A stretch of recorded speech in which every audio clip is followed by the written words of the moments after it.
ধর্ষণের অভিযোগে মাত্র ১৭ বছর বয়সে জেল খাটতে হয় আমাকে। আজ দীর্ঘ ৯টা বছর পর অন্ধকার এক দালান ঘর থেকে বাইরে বের হয়ে দীর্ঘ একটা শ্বাস বুকে নিয়ে হাঁটা শুরু করলাম নিজের আপন গন্তব্য। এই ৯ বছরে একটা বারের জন্যও নিজের আপন পরিবার বলতে কেউ আমার সাথে দেখা করতে আসেনি, আর আসবেও বা কেন? তাদের কাছে তো আমি একজন ধর্ষক, চরিত্রহীন ছাড়া আর কিছুই নয়। কোনো পরিবার হয়তো চাইবে না একজন ধর্ষকের সাথে কোনো রকম সম্পর্ক বজায় রাখতে। তাদের প্রত্যেকের সামনে আমি সেদিন মৃত্যু হিসাবে গণ্য হয়েছিলাম, যেদিন ধর্ষক হিসাবে সবার সামনে প্রমাণিত হয়েছিলাম। জানি না ঠিক এত বছর পরেও নিজ আপন পরিবার সম্মুখে দাঁড়ালে তারা কি আমায় মেনে নিবে, নাকি ধর্ষক, চরিত্রহীন কুলাঙ্গার বলে লাঞ্ছনা অপমান করে দূর দূর করে রাস্তার কুকুরের মতো তাড়িয়ে দিবে। হয়তো এতদিন আমার চেহারাখানিও তাদের মন থেকে মুছে গেছে। কামালপুর স্টেশন থেকে নিজ গ্রামের যাওয়ার ট্রেনের ওঠার 10 মিনিট পর ট্রেন চলতে শুরু করলো। ট্রেন যতই সামনের দিকে এগোচ্ছে আমার কষ্ট ভরা বুকের ভিতর থাকা হার্টবিট ততই বাড়ছে। টাকা না থাকায় নিজের সিট বলতে কিছুই নেই, তাই তো বাধ্য হয়ে দাঁড়িয়ে থাকতে হচ্ছে আমায়। অতঃপর প্রায় 5 ঘন্টা পর সেই চিরচেনা গ্রামের মাটিতে পা রাখলাম আমি, যে গ্রামের সাথে জড়িয়ে রয়েছে আমার অনেক স্মৃতি। আমি খুবই নিশ্চিত আমার পরিবারের সবাই আমাকে অপমান, লাঞ্ছনা করে ফিরিয়ে দিবে। তারপরেও বেহায়াদের মতো এখানে আসার আমার একটা কারণ আছে, আর সেটা হলো নিজ জন্মদাতা পিতামাতা সহ পরিবারের সবার মুখখানি একটিবার হলো দেখার জন্য। কতদিন হয়ে গেল তাদের দেখি না। আমার প্রতি তাদের মনে ঘৃণা জমা থাকলেও আমার মনে আজও ঠিকই আগের মতোই তাদের প্রত্যেকের জন্য রয়েছে বুক ভর্তি ভালোবাসা। ধীর পায়ে এগিয়ে যাচ্ছি নিজ বাড়ির নিকট। অতঃপর বাড়ির সামনে আসতেই কিছুটা অবাক না হয়ে আর পারলাম না আমি, কারণ পুরো বাড়িটা এমনভাবে সাজানো দেখে মনে হচ্ছে আজ কারোর বিয়ে হবে। কিন্তু সেটা কার? হঠাৎ কেউ একজন আমার কাঁধে হাত রেখে বলল, কে তুমি? সে আমাকে চিনতে ভুল করলেও আমি ভুল করিনি, কারণ সে আমার বড় ভাই।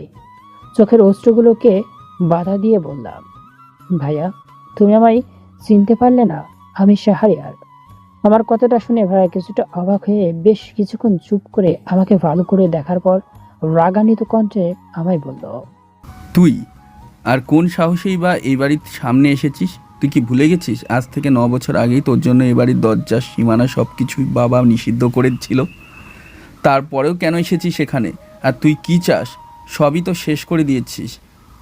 যে বাবা তোকে আদর ভালোবাসা দিয়ে মাথায় করে রেখেছিল, তুই তাকে কষ্ট দিয়েছিস, তার ইচ্ছে আশা আকাঙ্ক্ষা সব ভেঙে দিয়েছিস, প্রচুর কাঁদিয়েছিস, গ্রামবাসীদের সামনে বাবার সম্মানহানি করিয়েছিস। একটা মেয়ের সব থেকে মূল্যবান জিনিসটা কেড়ে নিয়ে চাচা চাচিকে তুই প্রচুর কাঁদিয়েছিস, কারণ ওনাদের মেয়ে আজ ধর্ষিত শুধুমাত্র তোর জন্য। এমনকি মায়ের হার্ট অ্যাটাকের মৃত্যু শুধু তোর জন্যই হয়েছে। সেদিন তুই যদি এরূপ জঘন্যমূলক কাজটা না করতি তাহলে আজ মা জীবিত থাকতো। শুধুমাত্র তোর জন্য আজ মা বেঁচে নেই। তোর জন্য আমাদের সর্বদা হাসি খুশি আনন্দে থাকার পরিবারটা আজ হাসতেই ভুলে গিয়েছে। সব কিছুর জন্য একমাত্র তুই দায়ী। ছি, তোর মতন ভাইকে আমি ধিক্কার জানাই। তাই না? আজ খুব একটা অবাক হচ্ছিস না, তাই না? বাড়িটাকে এভাবে সাজানো দেখে জানিস আজকার বিয়ে হতে যাচ্ছে সেই মেয়েটা যাকে তুই সমাজের চোখে কলঙ্কিত করেছিস, যার সতীত্বে তুই দাগ লাগিয়েছিস, 9 বছর জেল খেটে এসেছিস। হ্যাঁ, আজকে তারই বিয়ে। ভালো এটাই হবে, চলে যায় এখান থেকে। তোর সাথে এবারই সম্পর্ক সেদিনই ভেঙে গিয়েছিল, যেদিন তুই নিজের আপন চাচাতো বোনকে ধর্ষণ করেছিলিস। জানি না ভাইয়া তুমি আজও বিশ্বাস করবে কিনা, তারপরেও আমি এক কথাই আবারও বলছি, যে কথা আজ থেকে 9 বছর আগেও সবার সম্মুখে গলা ফাটিয়ে চিৎকার করে বলছিলাম, আমি নির্দোষ। 9 বছর জেল খেটে আসার পরেও এরূপ কথা বলতে তোর কি একটুও লজ্জাবোধ করলো না? সত্য বলতে লজ্জা কিসের? তোকে আবারও খুব ভালো করেই বলছি, প্লিজ তুই এখান থেকে চলে যা, আর অশান্তি সৃষ্টি করিস না। শুধু বাবাকে একবার দেখতে চাই, কথা দিচ্ছি বাবাকে দেখে আমি চলে যাব।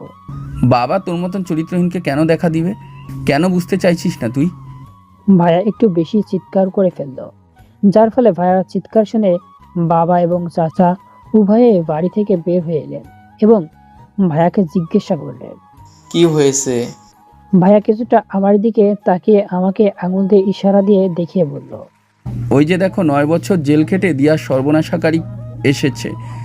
ভাইয়ার কথা শুনে বাবা সঙ্গে সঙ্গে তার মুখ ঘুরিয়ে নিলেন। চাচা এসে আমাকে 4-5টা থাপ্পড় দিয়ে বললেন, তোর মতো কুলাঙ্গার কোন সাহসে এখানে আবার পা রাখার সাহস পায়? চাচা হয়তো বিশ্বাস করবে না, তারপরও আবারও বলছি, আমি তোমার মেয়ের সর্বনাশ করিনি সেই দিন। চুপ কর, তোকে নিজের সন্তানের চেয়েও বেশি ভালোবেসেছিলাম, কিন্তু কি পেলাম বদলে? কেন তুই আমার মেয়ের সুখ দেখতে পারিস না? আজকে এখানে তুই এই বিয়ে ভেঙে আবার আমার মেয়ের সর্বনাশ করতে এসেছিস? জানি না কতক্ষণ লাঞ্ছনা অপমান সহ্য করতে হয়েছে আমায়, তবে বেশক্ষণ আর সেখানে থাকতে পারিনি। সোজা আমার স্টেশনে চলে আসলাম। আসার সময় ছোট ছোট ছেলেমেয়েরা চিল্লাচিল্লি করে আমাকে ইট পাথর ছুঁড়ে মেরেছিল, যেন মনে হচ্ছিল তাদের মধ্যে কোনো প্রতিযোগিতা চলছিল, কে কত বেশি আমাকে ইট পাথর টুকরো মারতে পারে। সবগুলো আমার শরীরের বিভিন্ন অংশে লাগলেও তবে একটা আমার কপালে এসে লেগেছিল। একটুর জন্য চোখ বেঁচে গিয়েছিল, কিন্তু কপাল থেকে সেই মুহূর্তে বেশ খানিকটা রক্ত পড়ছিল। শুনেছি ঢাকা শহরটা ছোট হলেও সেখানে রাত কাটানোর বহু জায়গা রয়েছে। অতঃপর ঘুরে ফিরে আবার ঢাকার উদ্দেশ্যে রওনা দিলাম। আবার সে আগের মতোই 5 ঘন্টা অতিবাহিত হওয়ার পর প্রায় রাত 10 ঘটিকার সময় ঢাকায় এসে পৌঁছালাম আমি। অতএব নিরিবিলি এক রাস্তাকে চিহ্নিত করে সে রাস্তা দিয়ে আনমনে হেঁটে যাচ্ছি। ঠিক জানি না কোথায় যাচ্ছি, তবে পা যতক্ষণ চলছে এভাবেই চলতে থাকুক। হঠাৎ দ্রুত বেগে একটা পুলিশের গাড়ি আমার সামনে এসে ব্রেক করে এবং গাড়ি থেকে কয়েকজন পুলিশ নেমে এসে আমাকে জোর করে গাড়িতে উঠিয়ে থানায় নিয়ে এসে আমি নাকি বিভিন্ন মেয়েদেরকে দিয়ে দেহ ব্যবসা করাই। সে অপরাধে আমাকে সারা রাত প্রচুর মারধর করে। পরের দিন সকালে আবার ঠিক ছেড়ে দেয়। তখন আমি খুবই আশ্চর্য হয়ে গেলাম, কারণ এত তাড়াতাড়ি ছাড়া আমি কি করে পেলাম। পরবর্তীতে আমি বহু কষ্টে জানতে পারলাম এটা তারই ষড়যন্ত্র, যার জন্য কোনো অপরাধ না করার পরেও আমাকে বিনা দোষে 9 বছর জেলখানার অন্ধকারে দালানে পার করে দিতে হয়েছে। শরীরে অজস্র ব্যথা নিয়ে রাস্তা পারাপার করার চেষ্টা করছি। জানি না সত্যি কি আমি রাস্তা পার করতে সক্ষম হব। ঘোরাতে ঘোরাতে উপরে প্রায় নিকট চলে এসেছিলাম, আর সেই সময় হঠাৎ কিছু একটা উড়ে এসে আমার চোখের গভীর প্রবেশ করে, যার জন্য আমি এক চোখ দিয়ে বেশ ঝাপসা দেখছিলাম। আর সেই সময় কোনো এক গাড়ির শিকার হয়ে যায় আমি। রাস্তার মাঝে পড়ে আছি আমি, অশ্রুতে টলমল করা চোখ দিয়ে তাকিয়ে আছি নিজ শরীর থেকে টপ টপ করে বেয়ে বেয়ে পড়া তাজা লাল রক্তের দিকে। কখনো একসাথে নিজের এত রক্ত নিজ চোখে দেখিনি। চোখগুলো আস্তে আস্তে বন্ধ হয়ে যাওয়ার উপক্রম। কেন প্রতিবারই আমার সাথে এমন হয় জানি না। কখন আমার জ্ঞান ফিরেছে, যখন আমি চোখের পাতা মেলাইয়া তাকাই, তখন আমি আমার পা থেকে শুরু করে শরীরের বিভিন্ন অংশে ব্যান্ডেজ করা দেখতে পেলাম। বিশেষ করে পায়ে সবচেয়ে বেশি ব্যান্ডেজ করা দেখতে পেয়েছিলাম। জ্ঞান ফেরা মাত্রই শরীরে অজস্র যন্ত্রণা যেন আমাকে চিরে চিরে খাচ্ছিল। অজস্র যন্ত্রণা আর সহ্য করতে না পেরে শেষমেশ চিৎকার দিয়ে উঠতে বাধ্য হলাম। অতঃপর একটা ডাক্তার ছুটে এলেন, সম্ভবত উনি মেয়ে হবেন। এসে আমাকে একটা ঘুমের ইঞ্জেকশন দেন এবং তার সাথে থাকা একটা নার্সকে খুব সতর্ক তার সাথে বললেন আমার আবার জ্ঞান ফিরলে এই ওষুধগুলো খাওয়াই দিতে এবং আমার যত্ন নিতে। এবং পরিশেষে উনি বললেন আমি যেন এই মুহূর্তে কিছুতেই জানতে না পারি যে আমি আর কখনো নিজের পায়ে দাঁড়াতে পারবো না। কিন্তু কথাটা যখন তিনি নার্সকে বলছিলেন সেই সময় আমার কিছুটা স্ট্রেন ছিল। পরিশেষে আমার ঘুমের নদীর অতল গভীরে তলিয়ে গেলাম। পরবর্তীতে আমার যখন জ্ঞান ফিরে তখন নার্স আমাকে কিছু ঔষধ খাওয়াই দেন। এখন পায়ে খুব যন্ত্রণা হচ্ছে, আর হবেও না কেন, সবচেয়ে বেশি তো পায়েই চোট পেয়েছি। আর এর জন্যই হয়তো আমি আর কখনো নিজের পায়ে দাঁড়াতে পারবো না। পাশে নার্স দাঁড়িয়েছিলেন। আমি তাকে উদ্দেশ্য করে বললাম, দুনিয়াটা বড়ই অদ্ভুত, তাই না?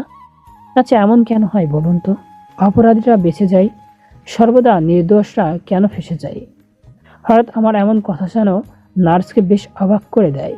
অতএব তিনি বেশ খানিকটা অবাক হয়ে বললেন, কি বলছেন আপনি এসব? বুকে থাকা কষ্টগুলো বুকের মধ্যেই ধামাচাপা দিয়ে হাজারো বাধাকে অপেক্ষা করে মুখে হালকা হাসি এনে বললাম, না, কিছু না। আসলে আমাকে হাসপাতালে কে নিয়ে এসেছেন? ম্যাডাম নিয়ে এসেছেন? কেউ। উনি এই হাসপাতালে একজন সুনামধন্য ডাক্তার। উনি আপনাকে রাস্তার মাঝখানে পড়ে থাকতে দেখে দ্রুত হাসপাতালে নিয়ে এসে নিজেই আপনার চিকিৎসা করেছেন। ও আচ্ছা।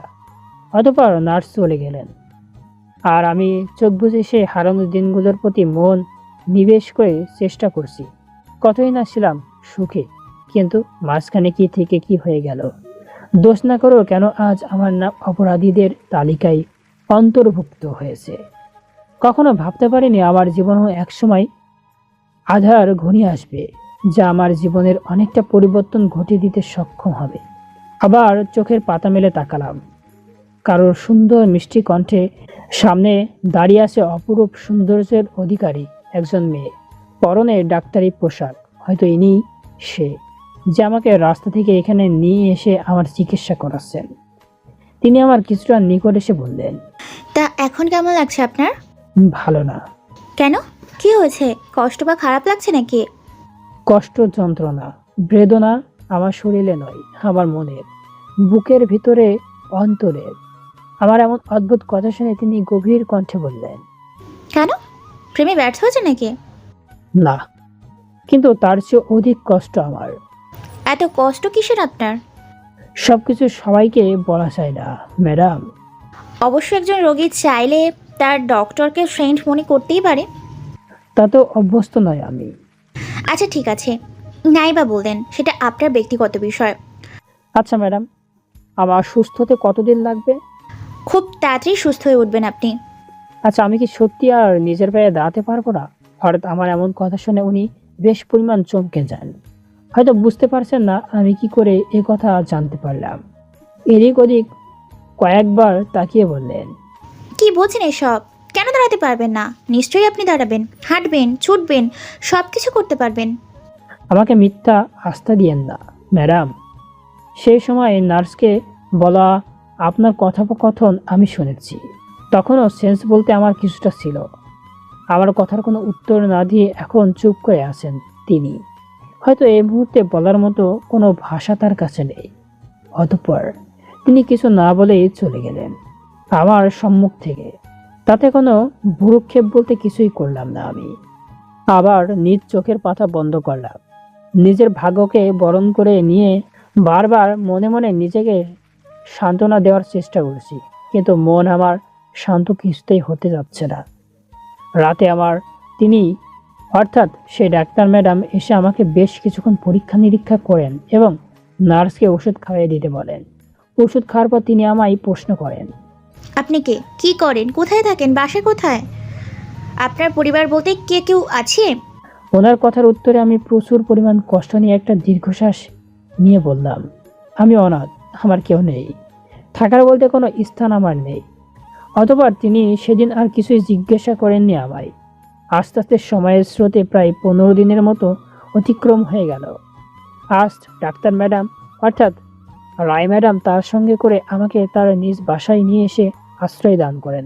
সত্যি তার মনটা অনেক বড়, নইলে কেউ এভাবে অচেনা একটা ছেলেকে নিজের বাসায় আশ্রয় দিবে? রায় ম্যাডামের মতো তার মা বাবার মনটাও বেশ বড়। সত্যি তারা প্রত্যেকেই খুব ভালো মনের মানুষ। আমাকে খুব কেয়ার করেন, ভালোবাসেন, এমনকি নিজের ছেলের মতো সম্বোধন করেছেন। আস্তে আস্তে প্রায় 4টা মাস পার হয়ে গেল। আমি এখন মোটামুটি সুস্থ, তবে আমাকে হয়তো সারা জীবন হুইল চেয়ারে বসে থাকতে হবে। তার কারণ একটাই, ওই যে আমি নিজের পায়ে দাঁড়ানোর সক্ষমতা হারিয়ে ফেলেছি। আজ রায় ম্যাডামের সাথে তার মামাতো ভাইয়ের বিয়ের কথোপকথন চলছে। সবাই এত হ্যাঁ সম্মতি প্রকাশ করলেও রায় ম্যাডাম এখনো কোনো সম্মতি প্রকাশ করেননি। পরের দিন সকলেই রায় ম্যাডাম হাসপাতালে চলেছেন এবং তার বাবা মা উভয় কোনো এক গুরুত্বপূর্ণ কাজে বাসা থেকে বের হন। বাসায় আমি আর কাজের মেয়েটা ছাড়া কেউ নেই। আমি হুইল চেয়ারে বসে বসে টিভি দেখছিলাম। তাছাড়া আর কি বা করার আছে আমার। কিছুক্ষণ পর বাসার কাজের মেয়েটা 1 গ্লাস পানি আর একটা পাওয়ারি ওষুধ এগিয়ে দিয়ে বললেন, নিন, খেয়ে নিন। রায় ম্যাডাম একটু আগে ফোন করে আপনাকে এই ওষুধটা খেতে বলেছেন। অতঃপর আমি আর কিছু না ভেবে ওষুধটা খেয়ে নিলাম। কিন্তু আশ্চর্য, আজকের পানিটা কেন যেন আমার কাছে অন্যরকম লাগলো।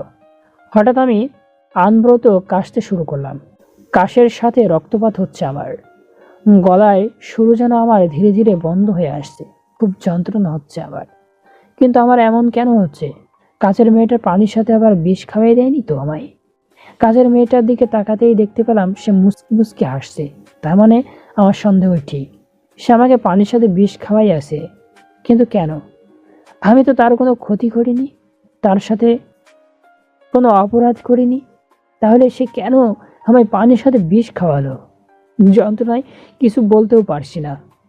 আমি হুট করে হুইল চেয়ার থেকে ফ্লোরে পড়ে গেলাম এবং যন্ত্রণায় প্রতিনিয়ত ছটফট করতে আরম্ভ করলাম। আমার দেহ ধীরে ধীরে শীতল হয়ে আসছে। চোখ বুঝলেই শুধু বরাবর নিজের মৃত্যুকে দেখতে পাচ্ছি। অসহায়ের মতো পড়ে আছি কাজের মেয়েটার সম্মুখে। এখনও তার মুখের হাসি দেখতে পাচ্ছি, কিন্তু সে এমন কেন করলো আমার সাথে? তারপর আর কিছু মনে নেই আমার। বেঁচে থাকার ইচ্ছাটাও সে কবে হারিয়ে ফেলেছিলাম। মিটমিট করে চোখের পাতা মেলাতেই দেখতে পেলাম রায় ম্যাডাম সহ তার মা বাবা উভয়ই আমার সামনে বসে আছেন। তাদের দেখে বেশ উদাসীন ও চিন্তিত মনে হচ্ছিল। রুমে এক কোণে সেই কাজের মেয়েটা দাঁড়িয়ে দাঁড়িয়ে ফ্যালফ্যাল করে কাঁদছে। স্পষ্ট হাতের 5 আঙ্গুলের ছাপ কাজের মেয়েটার শ্যামলী বর্ণের চেহারায় ফুটে উঠেছে। হয়তো কেউ কাজের মেয়েটাকে থাপ্পড় মেরেছে। এখনও কেউ খেয়াল করেনি যে আমার জ্ঞান ফিরেছে। সবাই নিশ্চুপ, চিন্তিত হয়ে বসে রয়েছেন। আর রায় ম্যাডামকে সবচেয়ে বেশি দুশ্চিন্ত মনে হচ্ছে। তার মুখে অনেক লুকায়িত কষ্ট কেন যেন আমি বেশ অনুভব করতে পারছি। অতঃপর রায় ম্যাডাম যখন বুঝতে পারলেন আমার জ্ঞান ফিরেছে, তখন তিনি এক দীর্ঘশ্বাস ছেড়ে কিছুটা শান্ত হলেন এবং কাজের মেয়েটাকে আমার সম্মুখে দাঁড় করিয়ে বললেন, বল, কার কথা এসব পড়েছিস? রায় ম্যাডামের কথার জবাবে কাজের মেয়েটা কান্নামাখা কণ্ঠে বললেন, আমায় মাফ করে দিন।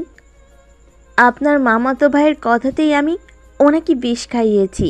আপনার মামাতো ভাই আমাকে 10,000 টাকা দিয়ে বললেন আমি যেন ওনাকে পানির সাথে বিষ পান করাই। আর আমিও টাকার লোভ সামলাতে না পেরে কাজটা করে ফেলি।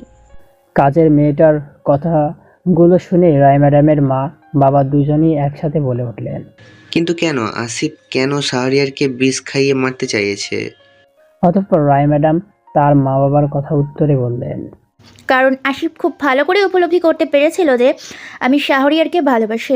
তাই শাহরিয়ারকে সরিয়ে দিয়ে নিজের রাস্তাটা পরিষ্কার করে আমাকে নিজের করে পেতে চেয়েছিল।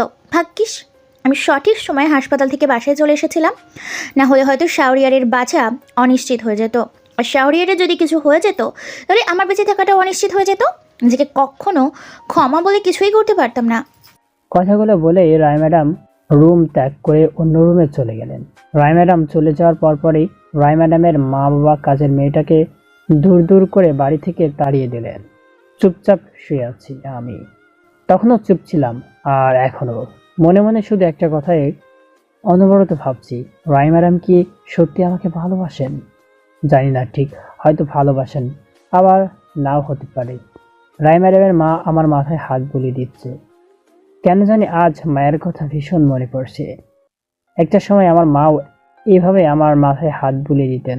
নিজ পরিবারের সাথে কাটানো সুন্দর দিনগুলো এখনো ভুলতে পারি নাই। সেই দিনগুলোর স্মৃতি প্রতিনিয়ত আজ আমার চোখের অশ্রুর কারণ হয়ে দাঁড়িয়েছে। যতই পুরনো কথাগুলো ভুলে যাওয়ার চেষ্টা করি, ততই বরাবর প্রতিটি সেকেন্ড, প্রতিটা মিনিট, প্রতিটা ঘন্টা আরও এমন কোনো সময় নেই যে আমার মনে পড়ে না। সেই সব স্মৃতি আমার ভেতরটাকে সবসময় চিরচির করে খায়। অতএব রায় ম্যাডামের মা হঠাৎ করে বলে উঠলেন, আচ্ছা, রায় তো বলল তোমার কেউ নেই, অর্থাৎ তুমি অনাথ, এটা কি সত্যি? ওনার কথার জবাবে আমি বেশ কিছুক্ষণ চুপ করে থাকার পর উত্তরে খুব কষ্ট নিজেকে বেশ শক্ত করে বললাম, হ্যাঁ, আমি অনাথ, কেউ নেই আমার। আজ থেকে কখনো নিজেকে একা মনে করবে না, কখনো অনাথ বলবে না, কারণ আজ থেকে মনে করবে আমরাই তোমার পরিবার। আর এমনিতেও এই কথা আগেও আমি তোমাকে বহুবার বলেছি। আচ্ছা, তাহলে তুমি বিশ্রাম নাও, আমি আসি। কথাগুলো বলেই তিনি চলে গেলেন। রাতে রায় ম্যাডাম এসে আমাকে নিজের হাতে খাওয়াইয়া দিলেন। এই প্রথম তিনি আমাকে খাওয়াই দিয়েছেন। সত্যি আমি কখনো ভাবতেও পারিনি এমন এক মেয়ের মনে আমার ঠাঁই বলে কিছু হবে। পরের দিন সকালে রায় ম্যাডামের মামাতো ভাই বাড়িতে এসে হাজির হয় এবং আমাকে দেখে তিনি যেন অবাকের শেষ সীমানায় অতিক্রম করে ফেলেন। হয়তো ভাবতে পারেননি আমাকে এভাবে নিজের চোখে দেখতে পাবে। পরিশেষে ওই দিন রায় ম্যাডাম তার মামাতো ভাই আসিফকে প্রচুর পরিমাণ অপমান করে বাড়ি থেকে তাড়িয়ে দেন এবং ফোন করে আসিফের মা বাবা উভয়কে তাদের ছেলে কুকর্মগুলো বলে দিয়ে ফোন রেখে দেয়। আস্তে আস্তে আরও কয়েকটা দিন চলে যায়। 10 দিন পর আমার আর রায়ের বিয়ের দিন তারিখ সময় নির্ধারিত করা হয়েছে। এতে সবাই খুশি থাকলেও কেন জানি আমি খুশি নেই, কারণ আমি রায়কে হয়তো খুশিতে রাখতে পারবো না। আমার জীবনে সাথে জড়ায়া রায় কখনো সুখী হতে পারবে না। প্রতিটা ধাপে ধাপে রায় ম্যাডামকে নানা ধরনের কষ্ট এবং বিভিন্ন অসুবিধার সম্মুখীন হতে হবে।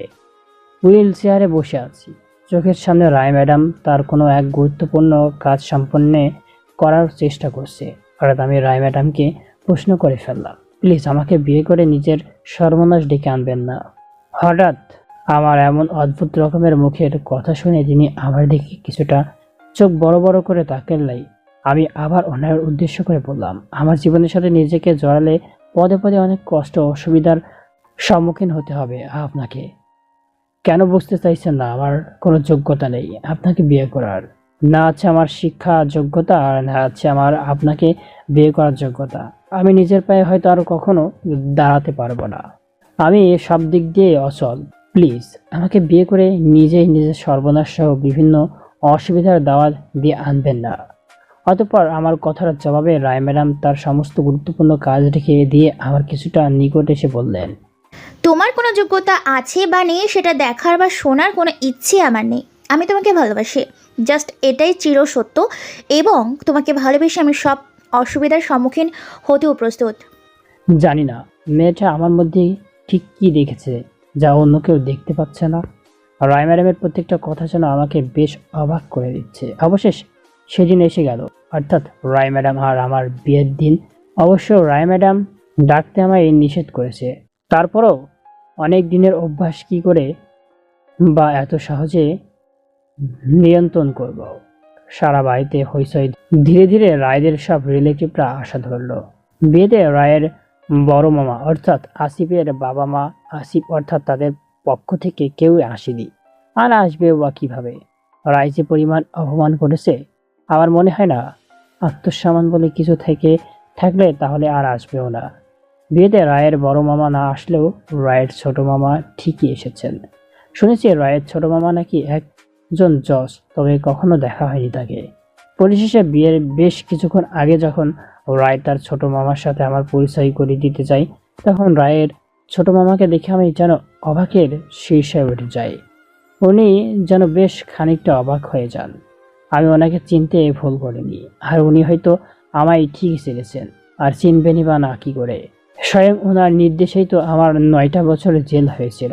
9টা বছর ধুকে ধুকে আমার অন্ধকার এক জেলখানায় পড়ে থাকতে হয়েছিল।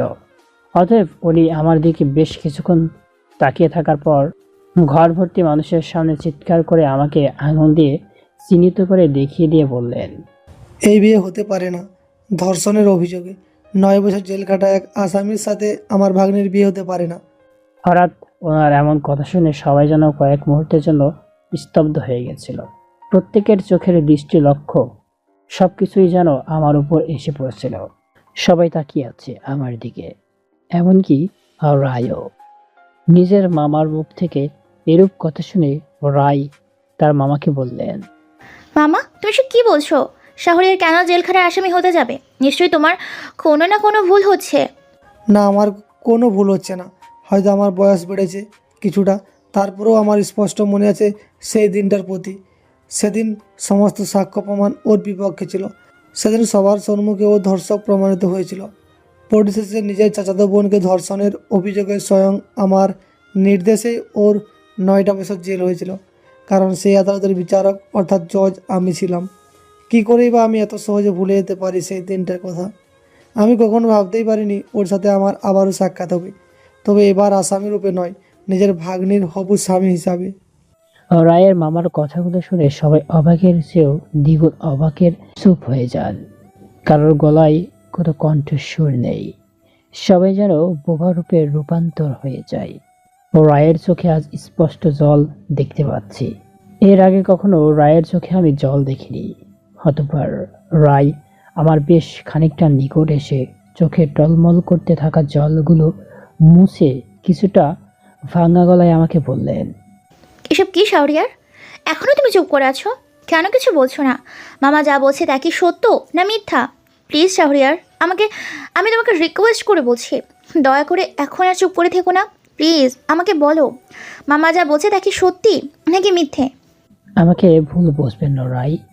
হ্যাঁ, আপনার মামা যা বলেছেন সবই সত্যি। তবে আমি আমার নিজ চাচাতো বোনকে ধর্ষণ করিনি। সেদিন হয়তো সব সাক্ষ্য প্রমাণ আমার বিরুদ্ধে ছিল, আমি ধর্ষক প্রমাণিত হয়েছিলাম, কিন্তু সত্যিও তো এটাও ছিল যে আমি সম্পূর্ণ নির্দোষ ছিলাম। আমাকে সম্পূর্ণ মিথ্যা এক অপরাধে ফাঁসানো হয়েছিল। দোষ না করেও দোষী হিসাবে কাঠগড়ায় দাঁড়াতে হয়েছিল। খুব স্বপ্ন ছিল পড়াশোনা করে একদিন অনেক দূর এগিয়ে যাব, কিন্তু সেদিন আমার সব স্বপ্ন ভেঙে গিয়েছিল। মিথ্যা এক ভেড়া জালে আমাকে সম্পূর্ণ ফাঁসি দেওয়া হয়েছিল। সেদিন কেউ বিশ্বাস করেনি। আমি সবার কাছে অবিশ্বাস্যর পাত্র হয়ে গিয়ে দাঁড়িয়েছিলাম। সবাই আমাকে সেদিন ধিক্কার জানিয়েছিল। সেদিন সাপোর্ট করার মতো কাউকে আমার পাশে পাইনি, যাকে নিজের আপন বোনের মতো সম্মান করতাম, ভালোবাসতাম। কিন্তু সেই বোনই দিন শেষে আমাকে তার বুনো মিথ্যা জালে ফাঁসি দিয়ে অপরাধী হিসাবে সবার সম্মুখে চিহ্নিত করেছে। সেদিন সবকিছু যেন আমার বিরুদ্ধে ছিল। কোনো অপরাধ না করেও সেদিন সবার সম্মুখে দোষী সাব্যস্ত হয়ে 9টা বছর আমাকে ওই অন্ধকার জেলখানায় দোষ না করা সত্য বিভিন্ন আসামিদের মাঝে বছরের পর বছর কাটিয়ে দিতে হয়েছে। এমন কেন হয়? কেন আসলো লেগেট? এমন কেন হয়? কেন আসল অপরাধীর প্রতি নিয়ত বেঁচে থাকবে? কেন আসল অপরাধীরা প্রতিনিয়ত বেঁচে যায় আর সর্বদা নির্দোষ অপরাধ মানুষরাই ফেঁসে যায়? আপনি কি জানেন রায়, 9 বছর পরেও নিজ আপন পরিবারের সম্মুখে দাঁড়িয়ে অনেক লাঞ্ছনা অপমান সহ্য করার পরেও আমি একই কথা বলছিলাম যে আমি নির্দোষ, কিন্তু তারপরেও কেউ বিশ্বাস করেনি। আমি সঠিক জানি না রায়, আপনি আমার কথা বিশ্বাস বলে কিছু করতে পারবেন কিনা, কিন্তু আপনি আমায় ভুল বুঝবেন না, আমাকে ধরে ঠেলে দিবেন না। বেঁচে থাকার ইচ্ছাটা আমি বহু বছর আগে হারিয়ে ফেলেছিলাম, কিন্তু আপনি আমাকে নতুন করে বাঁচতে শিখিয়েছেন। প্লিজ আমাকে অবিশ্বাস করবেন না, ভুল বুঝবেন না। আমি অপরাধ, নির্দোষ। আমার কথাগুলো এতক্ষণ সবাই খুব একটা মনোযোগ সহকারে শুনছিলেন, বিশেষ করে রায়। সবাই চুপ করে রয়েছেন, এমনকি রায়ও এখন আর কিছুই বলছে না। হয়তো রায়ও আমাকে অবিশ্বাস করবে। যেখানে নিজ পরিবার আমাকে সেদিন অবিশ্বাস করেছে, সেখানে রায়কে জন্য বা আমাকে বিশ্বাস করবে?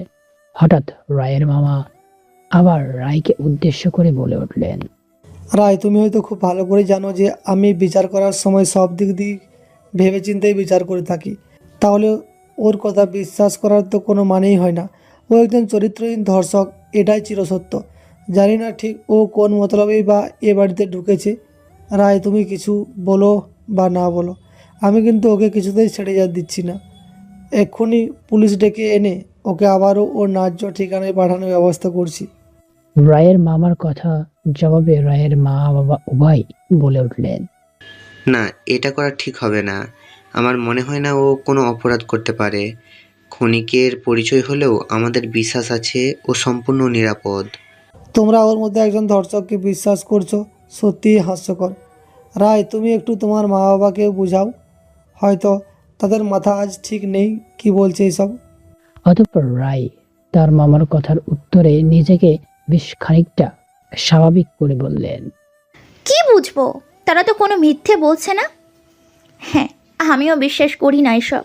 আমার মন বলছে শাহরিয়ার কোনো অন্যায় করতে পারে না। মামা, তুমি এ কথা খুব ভালো করে জানো যে আমি সম্পূর্ণ ন্যায়ের পথেই চলি, আর আজও আমার কাছে এটাই ন্যায় মনে হয়েছে, তাই এটাই বেছে নিয়েছি। আজ আমার আর শাহরিয়ারের বিয়ে কেউ শত বাধা দিলেও আটকাতে পারবে না। কেউ মানুক বা না মানুক এটা দেখার বিষয় না, কিন্তু আজ আমার আর ওর বিয়ে হবে মানে হবে। আমি রায়কে ধীরে ধীরে যতই দেখছি ততই মুগ্ধতার সীমা অতিক্রম করেছি। সৃষ্টিকর্তার কাছে হাজার হাজার শুক্রিয়া, তিনি এমন এক অসাধারণ নারীর পবিত্র মনে আমার জায়গা করে নিয়েছেন। আবার রায়ের মামা রায়কে উদ্দেশ্য করে বললেন, আর ইউ কিডিং মি?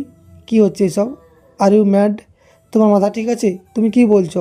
অফিসের মতো একটা ভালো ছেলেকে রেখে তুমি শেষমেশ হ্যাঁ মামা, আমি সম্পূর্ণ ঠিক আছি। আর তুমি যা শুনেছো ঠিকই শুনেছো। এতে তুমি মত প্রকাশ করো বা অমত প্রকাশ করো, সেটা তোমার একান্তই ব্যক্তিগত বিষয়, তাতে আমার কোনো ভ্রুক্ষেপ নেই। আর আমি কাকে বিয়ে করব আর কাকে করব না সেটা আমার নিজের ব্যক্তিগত বিষয়, তাই এই নিয়ে তোমাকে মাথা না ঘামালেও চলবে। অতঃপর রায়ের মামা রাগী মুড নিয়ে বিয়ে বাড়ি থেকে চলে যান। আমি কখনো ভাবতেও পারিনি এত কিছুর পরও রায়ের সাথে পরিশেষে আমার বিয়েটা হতে সক্ষম হবে। আর রায়দের অনেক রিলেটিভরাই রায়কে এই বিয়ে করতে নিষেধ করেছিলেন, কিন্তু রায় সবার কথাগুলো অগ্রহণযোগ্য হিসাবে নিজের কাছে চিহ্নিত করে আমার সাথে বিয়ে নামক এক পবিত্র সম্পর্কে লিপ্ত হয়ে যায়। রাত প্রায় 10টা 30 মিনিট, আর কিছুক্ষণ পর আমার আর রায়ের বাসর হবে। আমি এখন রায়ের বাবা, অর্থাৎ এখন আমার শ্বশুরের সাথে বিভিন্ন ধরনের কথাবার্তা বলছি। তিনি আমাকে অনেক প্রশ্নই করলেন, আর আমি নির্ভয়ে সবকিছুর জবাব দেওয়ার চেষ্টা করছি। হঠাৎ রায়ের মা, অর্থাৎ আমার শাশুড়ি দৌড়ে এসে বললেন, সারা বাড়ি খুঁজেও নাকি রায়কে কোথাও পাওয়া যাচ্ছে না। শাশুড়ির মুখ থেকে হঠাৎ এমন কথা শুনে আমার শ্বশুর বেশ চিন্তিত হয়ে পড়লেন। হঠাৎ আমার শ্বশুরের ফোনটা টং করে কিছুক্ষণ বেজে ওঠার পর তিনি ফোনটা রিসিভ করে উপাস থেকে পরিচিত কারোর বলা কথা শোনার পর ফোনটা হাত থেকে পলরে ফেলে দিয়ে মাথায় হাত দিয়ে বসে পড়লেন। লাউড স্পিকার চালু থাকায় আমি স্পষ্ট শুনতে পেয়েছি উপাস থেকে কারো বলা কথাগুলো। সম্ভবত ও আসিফ হবে। আসিফ উপাস থেকে অট্ট হাসি দিয়ে বলছিল, রায় বর্তমান আমার কাছে রয়েছে, যে কারণেই হোক, যেমন করে হোক রায়কে আমি আমার কাছে নিয়ে এসেছি। বিয়েটা শাহরিয়ার নামক এক লম্পট ছ্যামরা ছেলেটার সাথে হলেও রায়ের বাসরটা হবে আমার সাথে। রায়কে আমার চাই, মানে যেমন করে হোক নিজের করে চাই। তুমি ভাবলেই বা কি করে আমি বেঁচে থাকতে অতি সহজে রায়কে অন্য কারোর হতে দিব? কখনোই না। রায় শুধু আমারই থাকবে, আর এমনিতেও ওকে আজকের পর থেকে সারা জীবনের জন্য আমারই করে রাখবো। বুঝতেই তো পারছো রায়কে নিজের করে পেতে আমি এখন রায়ের সাথে ঠিক কি হতে যাচ্ছি। রায়ের বাবা এখন চুপচাপ বসে রয়েছেন, মুখে তার শব্দ নেই। রায়ের মাও বসে বসে কাঁদছেন। হয়তো তিনি কখনো ভাবতেই পারেননি যে তার আপন ভাইয়ের ছেলে এতটা নিচু মন মানসিকতার অধিকারী হবে। অতঃপর আমি রায়ের বাবাকে উদ্দেশ্য করে বললাম, সবকিছু আমার জন্যই হয়েছে। আপনার যদি আমাকে বাড়িতে আশ্রয় না দিতেন তাহলে হয়তো এসব কিছুই হতো না। আসলে সত্যি কথা বলতে কি, আমি একজন অলক্ষণের ছেলে। আমার জন্যই আজ রায় এতটা নির্মম পরিস্থিতিতে রয়েছেন। আমার কথার উত্তরে রায়ের বাবা বললেন, প্লিজ এসব বলো না, এতে তো তোমার কোনো দোষ নেই। তাহলে এসব কেন বলছো তুমি? কেন নিজের ঘাড়ে সব দোষগুলো চাপিয়ে দিচ্ছ? না, আমি সবকিছুর জন্যই দায়ী। জাস্ট এনাফ শাহরিয়ার, দ্বিতীয়বার আর এসব কথা মুখে আনবে না। চিন্তা করো না, আমি এক্ষুনি পুলিশকে ইনফর্ম করছি। আশা করি রায় এখনো অফিসের পকেট থেকে নিরাপদই আছে। রায়ের বাবার কথা শেষ না হতেই দরজার সামনে দাঁড়িয়ে কেউ একজন কিছুটা স্বাভাবিক কণ্ঠে বললেন, পুলিশকে ইনফর্ম করার আর কোনো দরকার নেই। অতঃপর সবাই দরজার সামনে তাকাতে রায়কে দেখতে পেল। রায়কে দেখে তার বাবার সমস্ত চিন্তা দুশ্চিন্তা যেন এক নিমিষে উড়াল দিয়ে চলে গেল। অতএব রায়ের মা রায়কে জড়িয়ে ধরে কান্নায় ভেঙে পড়লেন। মনে মনে খোদার কাছে হাজার কোটি শুকরিয়া, তিনি রায়ের মতো এক পবিত্র নারীকে অপবিত্র হতে দেননি। পরিশেষে রায় তার মাকে বহু কষ্টে সম্মুখী হয়ে শান্ত করে সক্ষম হন। রায়ের বাবা রায়কে জিজ্ঞাসা করলেন, কিভাবে কি হয়েছে মা, আমাদের একটু বল। মিস বাবার উত্তরে রায় বললেন, আসলে বড় মামা আমাকে কল দিয়ে অনেক রিকোয়েস্ট করে বলেছিল নিচে, অর্থাৎ বাড়ির গেটের সামনে আসতে। আসিফ নাকি আমার কাছে ক্ষমা চাইতে এসেছে। আমি প্রথমে নারাজি হলেও পরবর্তীতে মামার অনেক জোরাজুরিতে রিকোয়েস্ট করেছে, নিজের হার মানতে বাধ্য হলাম। কিন্তু কখনো ভাবিনি যে তাদের মনে মনে এই ফন্দি ছিল। বাড়ির গেটের সামনে আসতেই আশিফ ক্ষমা চাইবার বদলে রুমাল দিয়ে আমাকে অজ্ঞান করে কোথাও একটা যেন নিয়ে আসে। কিন্তু আশিফ হয়তো জানতো না যে আমি আর 5টা মেয়ের মতো ভীতু নই। কীভাবে কোন পরিস্থিতির মোকাবিলা করতে হবে সেটা খুব ভালো করে জানা আছে। অতঃপর খুব একটা সাহসিকতার সাথে সেখান থেকে বের হয়ে দ্রুত পুলিশকে ইনফর্ম করি। এখন আশিফ জেলখানায় পুলিশের 3rd ডিগ্রির সম্মুখীন হচ্ছে। কিন্তু মামা যে এইভাবে আশিফকে সহযোগিতা করবে সেটা আমার কল্পনারও বাইরে ছিল। রায়ের কথার উত্তরে তার মা বেশ কিছুটা গম্ভীর গলায় বললেন, আজ থেকে তোর বড় মামা বলতে কেউ নেই। আমিও ভুলে গেছি আজ থেকে যে আমার বড় ভাই বলে কেউ এই পৃথিবীতে আছে। সব সম্পর্ক ছিন্ন করে দিলাম আজ থেকে। কিন্তু মা, শ্যাট আপ রাই, এই নিয়ে আর কোনো কথা আমি শুনতে চাই না। ছেলেটা তোর জন্য অনেক অস্থির হয়ে পড়েছিল। রাত তো অনেক হলো, এবার ওকে নিয়ে তোর রুমে যা। অতঃপর রায় আমাকে নিয়ে নিজের রুমে চলে আসলো। আমার আর রায়ের বিয়ের প্রথম রাত। কেমন কেমন যেন আমার লাগছে। রায় ওয়াশরুমে, বেশ কিছুক্ষণ হয়েছে, আর আমি এখন বিছানায় বসে আছি। মনে মনে ভাবছি, না জানি আজ প্রথম রাতটা আমার কিভাবে কাটবে। অতঃপর রায় ব্ল্যাক অর্থাৎ কালো রঙের একটা শাড়ি পরে ওয়াশরুম থেকে বের হলেন, আর আমি মুগ্ধতার সীমা অতিক্রম করে নয়ন মেলে তাকিয়ে আছি। কালো রংটা আমার বেশ পছন্দের। রায় এটা খুব ভালো করেই জানতেন। হয়তো তার জন্য আজ বিয়ের ফার্স্ট নাইট অর্থাৎ প্রথম রাতে আমার পছন্দের রঙের শাড়ি পরেছেন। রায় আমার কাছে এসে আমার কালো পাঞ্জাবিটা টেনে আমাকে তার মুখের নিকট এসে বললেন, শুনলাম আমার জন্য নাকি তুমি অস্থির হয়ে পড়েছিলে। "উম, না মানে হ্যাঁ, তা তুমি কি আমাকে ভালোবাসো? হয়তো। তার মানে আমায় তুমি ভালোবাসো। হুম। আজ আমি তোমার অতীত সম্পর্কে জানতে চাই। কি তোমার অতীত? কি ছিল সেই দিন? কেন তোমাকে সেদিন মিথ্যা অপবাদে ফাঁসানো হয়েছিল, যার জন্য তোমাকে 9 বছর অন্ধকার ওই কারাগারে কাটিয়ে দিতে হয়েছিল? প্লিজ, আজ তুমি আমার কাছে আর কিছু লুকাবে না। আজ, এখন, এই মুহূর্তে তোমার অতীত জীবন সম্পর্কে আমাকে বলতেই হবে। রায়ের হঠাৎ করে এমন কথায় আমি বেশ কিছুটা হুকচুকিয়ে বললাম, আজ না প্লিজ, অন্য একদিন নিশ্চয়ই বলবো। আমার অতীত জীবনে ঘটে যাওয়া স্মরণীয় প্রত্যেকটা গল্প। না প্লিজ শাওরিয়ার, আজ তোমাকে এখন এই মুহূর্ত থেকে আমায় বলতে হবে তোমার অতীত জীবন সম্পর্কে। কখনো স্মরণ করতে চাইনি সেদিনগুলোর প্রতি, কিন্তু মনে হয় আজ আপনাকে বলতেই হবে আমার জীবনে ঘটে যাওয়া সে অভিশপ্ত দিনগুলোর কথা। আজ থেকে প্রায় 9 বছর আগের কথা। হাসি খুশি ভরপুর ছিল আমাদের পরিবারটা। আমার বাবা গ্রামের সুনামধন্য মানুষ হওয়ায় গ্রামের সব মানুষজন আমাদের খুব সম্মান করত। আমাদের গ্রামে শুধু একজনই সোনার টুকরো ছেলে বলে কেউ একজন ছিল। হ্যাঁ, সে ছেলেটি আর কেউ নয়, স্বয়ং আমি ছিলাম। পরিবার সহ গ্রামের সবাই আমাকে খুব ভালোবাসতো। ভালোবাসার কোনো কমতি ছিল না। আমার আনন্দতে এই দিন আসতো আর দিন পার হতো আমার। তখন আমি সব ইন্টার প্রথম বর্ষে উঠা একজন ছাত্র ছিলাম। পাড়ার মোড়ে দাঁড়িয়েছিলাম। হঠাৎ একটা পিচ্চি ছেলে এসে আমায় বলল, ভাইয়া ভাইয়া আমায় একটু সাহায্য করুন। আমি আর আমার আপু মামার বাড়িতে যাচ্ছিলাম, তখন কিছু বাজে লোক আমার আপুকে খারাপ ভাষায় কথা বললে আমার আপু তার প্রতিবাদ জানালে ওরা আপুর সাথে অসভ্যতা করতে থাকে। ওই যে দেখুন, এখন আমার আপুর সাথে ওরা অসভ্যতা করছে। পিচ্চি ছেলেটার কথাগুলো শুনে কিছুটা ডান দিকে তাকালেই দেখতে পেলাম সত্যি সত্যি তো একটা মেয়ের সাথে কিছু বকাটে ছেলে অসভ্যতামি করছে। এই ধরনের অপরাধ আমাদের গ্রামে প্রায় হয়ে থাকে, যা প্রতিরোধ করার জন্য আমি একটা দলও গঠন করেছিলাম।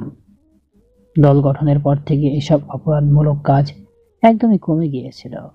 কিন্তু কুকুরের লেজ তো কুকুরের লেজ হয়, তার কখনো সোজা হয় না। অতঃপর আমি পিচ্চি ছেলেটাকে নিয়ে সে বকাটে ছেলেগুলোর নিকট গিয়ে তাদের প্রত্যেককে উদ্দেশ্য করে বললাম, কিরে ভাই, সমস্যা কি? আমার কথার উত্তরে কেউ একজন বলল, তো সমস্যা কি? দেখছিস না একটা মালকে হাতের নিকটে পেয়েছি, শুধু শুধু ডিস্টার্ব কেন করছিস? ও আচ্ছা, আমার ইন্টারফাই করতে তোদের ডিস্টার্ব হচ্ছে তাই না? আমার কথার জবাবে আবার সে ছেলেটা বলল, হ্যাঁ হচ্ছে। তা তাই তুই একা কি করবি আমাদের? অতঃপর শুধু একটা চিৎকার করেছিলাম। ইয়াং থেকে বয়স্ক লোকজন সবাই ছুটে এসেছিলেন। পরিশেষে আমার সাথে এত লোকজন দেখে ছেলেটার সঙ্গী সাথী সবাই পালায়ন করে। অতএব সেদিন নিজের থেকে বয়সে বড় ছেলেটাকে থাপ্পড় মেরে বলছিলাম, নারীদের সম্মান করতে শিখ। রাতে সবার সাথে বসে খাবার খাচ্ছিলাম, তখন হঠাৎ আমার চাচাতো বোন দেয়া এসে আমার খাবারের প্লেটটা ফ্লোরে ছুঁড়ে মেরে চিৎকার দিয়ে বলল, আমাকে খারাপ খারাপ ইঙ্গিত আর মেসেঞ্জারে খারাপ খারাপ মেসেজ ভিডিও পাঠানো বন্ধ কর শাহরিয়া। আজ যদি তোর মায়ের পেটের বোন হতাম আমি, তাহলে কি তুই আমার সাথে এসব নোংরামি করার চেষ্টা করতে পারতি? হঠাৎ দিয়াপুর মুখ থেকে এমন কথার ধ্বনি শুনতে পেয়ে সবাই যেন আশ্চর্য সীমা অতিক্রম করে ফেলে। চাচা দিয়া আপুকে একটা কোষের থাপ্পড় মেরে বললেন, ছি, তোর মাথা ঠিক আছে? কাকে কি বলছিস? হ্যাঁ, আমার মাথা ঠিক আছে, আর আমি সঠিক কথাই বলছি। ওকে জিজ্ঞেস করো ওর মাথা ঠিক আছে কিনা। আমি দিয়াপুর কথার জবাবে বললাম, আমার সম্বন্ধে এসব কি বাজে কথা বলছো দিয়াপু? তো লজ্জা করে না নিজের পশুর রূপটা সবার সামনে ভালো মানুষের পোশাক পরিধান করে এভাবে ঢেকে রাখতে? আপু, তোমার নিশ্চয়ই কোনো ভুল হচ্ছে। আমি কেন তোমার সাথে এরূপ করতে যাব? না, আমার কোনো ভুল হচ্ছে না। এই যে দেখো তার প্রুফ।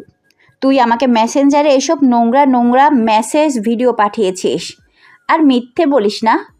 এবার তো একটু সবটা স্বীকার করে লজ্জা বোধ কর। অতএব আমি কিছু বলতে যাব তার আগেই ভাইয়া নিজের খাবার ছেড়ে ডাইনিং টেবিল থেকে উঠে দিয়ে আপুর থেকে ফোনটা নিয়ে মেসেঞ্জার চেক করার পর বলল, এসব SMS ও ভিডিও তো প্রায় 3 ঘন্টা আগে পাঠানো হয়েছে, আর শাহরিয়ার তো তখন বাসায় ছিল না। আর সবচেয়ে মূল্যবান কথা হচ্ছে শাহরিয়ারের ফোন তো বাড়িতেই চার্জিং অবস্থায় ছিল। তাহলে ও কি করে তোমাকে এসব নোংরা ভিডিও SMS-এ পাঠাবে? ভাইয়ার কথাগুলো শুনে দিয়ে আবু বেশ খানিকটা চুপসে গেল। পরিশেষে আমতা আমতা করে বলল, হয়তো ওর কোনো বন্ধু ফোন দিয়ে আমাকে এসব পাঠিয়েছে। দিয়াপুর কথা শুনে ভাইয়া একটু মুচকি হাসলো এবং গম্ভীর গলায় বলল, আমি তুমি সবাই একটা খুব ভালো করেই জানি যে শাহরিয়ার যেমন বন্ধুদের সাথে প্রতিনিয়ত চলাচল করে তাদের কারোরই অ্যান্ড্রয়েড ফোন নেই। তাহলে এসব কি করেই বা বলতে পারছো তুমি? বাড়িতে আজ বাহিরের অনেক মানুষের আনাগোনা হয়েছে, হয়তো তাদের মধ্যেই কেউ এমন কাজ করেছে। ভাইয়ার কথাগুলো শুনে দিয়া আপু আর কিছুই বলল না। আমতা আমতা করে নিজের রুমে চলে গেল এবং যাওয়ার আগে দিয়া আপু আমার দিকে এক অদ্ভুত রাগের চাহনিতে তাকিয়েছিল। জানি না তার কারণ কি। এখনো চুপচাপ বসে মা বাবা যার যার মতো খাবার খাচ্ছেন। এতক্ষণ এখানে কি হয়েছে বা কি হলো তা নিয়ে যেন তাদের কোনো মাথা ব্যথা নেই, কারণ তারা খুব ভালো করেই জানেন এই ধরনের অন্যায়মূলক কাজ অন্তত আমি করতে পারি না। পরের দিন কলেজে গিয়ে দেখি দিয়া আপু সে বকাটে ছেলেটার সাথে গা ঘেঁষে বসে রয়েছে, যাকে আমি সেদিন থাপ্পড় মেরে বলেছিলাম নারীদের সম্মান করতে শিখো। দিয়াবুর সাথে এই বকাটে ছেলেটাকে দেখে সত্যি আমি বেশ খানিকটা হতভম্ব হয়ে গেছিলাম। অতঃপর দিয়া আপুকে যখন বললাম, আপু তুমি এই বাজে ছেলেটির সাথে কি করছো? ও ভালো ছেলে নয়, তুমি কেন ওর সাথে গা ঘেঁষে এইভাবে বসে আছো? আমার কথার উত্তরে সেদিন আপু আমায় খুব জোরে থাপ্পড় মেরে বলেছিল, তুই কি বুঝিস ভালো মন্দের সম্পর্কে? আমাকে শিখাতে বা জ্ঞান দিতে আসিস না। তখন দিয়া আপু আমাকে এই কথাটি বলল যে কে ভালো আর কি খারাপ। সেদিন আর কিছুই বলার সুযোগ পাইনি আমি। দিয়াপুর করা অপমানগুলো আর সহ্য করতে না পেরে সেখান থেকে চলে এসেছিলাম। জানি না দিয়াপু আমার সাথে এমন কেন করে। সে ছোট্টবেলা থেকে দিয়াপু আমার দু চোখে দেখতে পারতো না, আর এখন হয়তো তার এই স্বভাবটা চায়নি। তাই তো সুযোগ পেলে আমাকে বিভিন্নভাবে ছোট করার চেষ্টা করে। তারপরও আমার দিয়াপুর উপর কোনো রাগ বা অভিমান নেই। জানি না সে আমাকে কেমন চোখে দেখে, তবে আমি দিয়া আপুকে সর্বদা নিজের বোনের দৃষ্টিতেই দেখি। যে করেই হোক আমাকে দিয়া আপুকে বোঝাতেই হবে, বিশ্বাস করাতেই হবে সে যে ব্যক্তির হাত ধরছে সে আসলে কারোর হাতের পাওয়ার যোগ্য না। পরিশেষে দিয়া আবুকে আমি যেভাবে পেরেছি সেভাবে বোঝানোর চেষ্টা করেছি, কিন্তু দিয়া আবু জবাবে প্রতিবারই যেমন করে হোক যেভাবে হোক আমাকে লাঞ্ছনা অপমান করে ঠিকই ছেড়েছে। অতঃপর আমি সব ক্ষেত্রেই দিয়া আবুকে বোঝাতে অক্ষম হই। আজ যখন সকালে দিয়ে আবুকে সবার আড়ালে অনবরত আমি বমি করতে দেখি, তখন কেন যেন মনের গভীর কিছুটা সংশয় জেগে উঠেছিল আমার। তবে পরবর্তীতে তেমন একটা গুরুত্ব আকারে নেয়নি ব্যাপারটা। পরের দিন কলেজে যাওয়ার পথে অনেক দিনের পুরনো এক ক্লোজ ফ্রেন্ডের সাক্ষাৎ পাবো যে তা আমার ধারণার বাইরে ছিল। রাস্তায় দাঁড়িয়ে কথা বলছিলাম, তখন আমার সামনে দিয়ে দিয়া আপু আর শুভকালের ছেলেটা অর্থাৎ রিয়াজ যাচ্ছিল। তাদেরকে দেখে আমার সেই পুরনো ক্লোজ ফ্রেন্ড রাহুল হঠাৎ বলে উঠল, আচ্ছা দোস্ত, এটা তোর চাচা তো বোন ছিল না? হ্যাঁ, কিন্তু কেন? না, আসলে তোর চাচাতো বোন আর তার সাথে থাকা ছেলেটাকে আমি বেশ কয়েকবার আবাসিক হোটেলের সম্মুখে দেখেছিলাম। হঠাৎ রাহুলের এমন কথা শুনে কিছুটা সংকোচ বোধ করলাম আমি। অথবা সেদিন রাহুলকে বাই বলে কলেজে চলে এসেছিলাম আমি। নানা ধরনের দুশ্চিন্তা মাথায় চারিপাশে ঘুরপাক খাচ্ছিল। গতকাল দিয়া আপু সবার আড়ালে গিয়ে এরূপ অনবরত বমি করার আর আজকের অনেকদিন পর দেখা হওয়া পুরনো বন্ধুর মুখে এরূপ কথা শোনা সত্যি মনে মনে কেমন কেমন যেন সন্দেহ লাগছে। আরো কয়েকটা দিন পার হয়ে গেল। আজ আমার দূর এক আত্মীয়র মেয়ের বিয়ে। আমি আর দিয়া আপু ছাড়া সবাই বিয়ে বাড়িতে গেছে। কিছুটা অসুস্থ থাকায় আমি যেতে পারিনি। মা অনেকবার বাড়িতে থাকতে চেয়েছিলেন, কারণ আমি অসুস্থ হলে আমার মা সবসময় আমার পাশে থাকেন। মা না গেলে কেউ আর বিয়ে বাড়িতে যেতে চাইবে না। তাই আমি চাইনি যে আমার জন্য এভাবে বিয়ে বাড়িতে যাওয়ার সবার আনন্দ নিমিষে নষ্ট হয়ে যায়। পরিশেষে আমি মাকে অনেক কষ্টে রাজি করাতে সক্ষম হই। অতঃপর তারা সবাই বিয়ে বাড়িতে চলে গেলেন। দিয়ে আপুর গুরুত্বপূর্ণ ক্লাস থাকায় সে বিয়ে বাড়িতে যায়নি। কিন্তু আমার মনে হয় না আজ দিয়ে আপুর কোনো গুরুত্বপূর্ণ ক্লাস রয়েছে। আমার জানার মধ্যে দিয়ে আপু কোনো ক্লাসই করে না, হয়তো রেয়াজ নামের ওই ছেলেটার জন্য। বাড়িতে আমি একাই রয়েছি। মা বারবার বলে দিয়েছে এই অসুস্থ শরীর নিয়ে যেন আমি বাইরে কিছুতেই না যাই। সোফায় বসে বসে এক ধ্যানে টিভি দেখছিলাম। তখন দরজায় কড়া নাড়া শব্দে আমার ধ্যান ভেঙে বাতাসের সাথে মিশে যায়। অতঃপর দরজা খুলে দিয়ে আবার সোফায় এসে বসে পড়লাম। দিয়ে আপু কলেজ থেকে ফিরেছে, তাকে দেখে তো আজ বেশ খুশি মনে হচ্ছিল। টিভির দিকে মনোযোগ দেওয়ার চেষ্টা করতেই ছিলাম, হঠাৎ দিয়া আপু এসে টিভিটা বন্ধ করে দেয়। আমি জিজ্ঞাসার দৃষ্টিতে দিয়া আপুর দিকে তাকালেই দিয়া আপু তার হাতে থাকা পানির গ্লাস আর ঔষধ আমার দিকে এগিয়ে দিয়ে বলল, বেশিক্ষণ টিভি দেখলে আরও অসুস্থ হয়ে পড়বি। এই নে, ওষুধটা খেয়ে নে। তোর মা অর্থাৎ চাচি যাওয়ার আগে আমাকে বলে গিয়েছিল আমি যেন কলেজ থেকে এসে তোকে এই ওষুধটা খেতে বলি। হঠাৎ দিয়াপুর এমন আচরণে কেন জানি আমি বেশ অবাকের পরিণত হয়েছিলাম। শরীরটাও বেশ খারাপ লাগছিল। তাই আর দেরি না করে ওই ওষুধটা খেয়ে নিয়ে এলাম। কিন্তু আশ্চর্য, ওই ওষুধটা খাওয়ার পরপরই আমার মাথাটা ঘূর্ণিঝড়ের মতো তীব্র গতিতে ঘুরতে থাকে। মাথা ঘুরছে, আমার মাথা খুব যন্ত্রণা হচ্ছে। কেমন একটা মাথাল মাথাল অনুভব হচ্ছে। আমার শরীর দুর্বল হয়ে আসছে। চোখের দৃষ্টি স্পষ্ট থেকে অনিস্পষ্ট হয়ে আসছে। হাত পা থরথর করে কাঁপছে। গলায় সুর বন্ধ হয়ে আসছে। হঠাৎ ফ্লোরে লুটিয়ে পড়ি আমি। তারপর আর কোনো কিছু বলতেই কিছুই মনে নেই আমার। যখন আবার চোখের পাতা মিলিয়ে তাকাই, তখন আশেপাশে মা বাবা ভাই চাচা চাচি সবাইকে দেখতে পেয়েছিলাম। কিন্তু আমার প্রতি তাদের প্রত্যেকের চোখের দৃষ্টি যেন বেশ অন্যরকম লাগছিল। পরিশেষে আমি জানতে পারি আমি নাকি নেশা করে দিয়া আপুকে ধর্ষণ করেছি।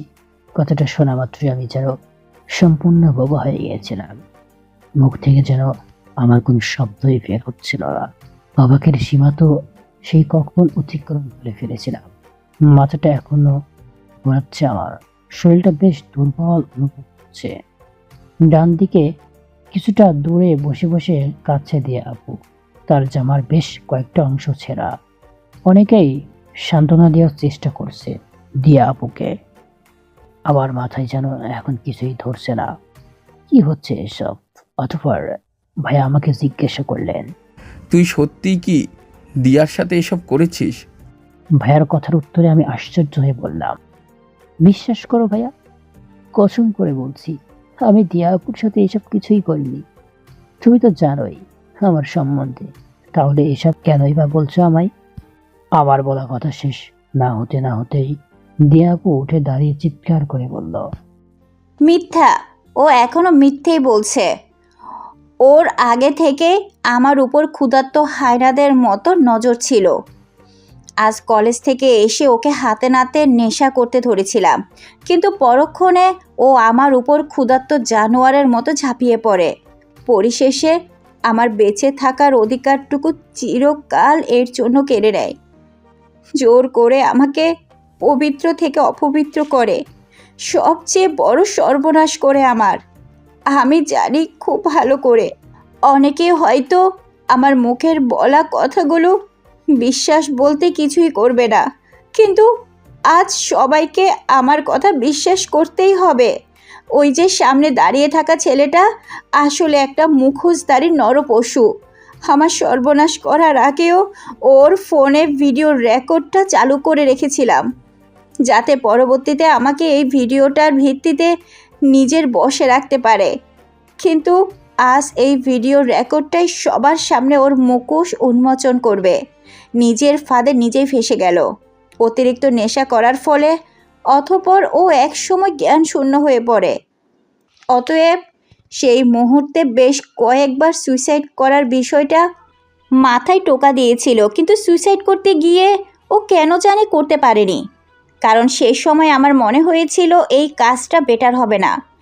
সুইসাইড অর্থাৎ আত্মহত্যা সব সমস্যার সমাধান হয় না, অর্থাৎ এটা বোকামি ছাড়ার কিছুই না।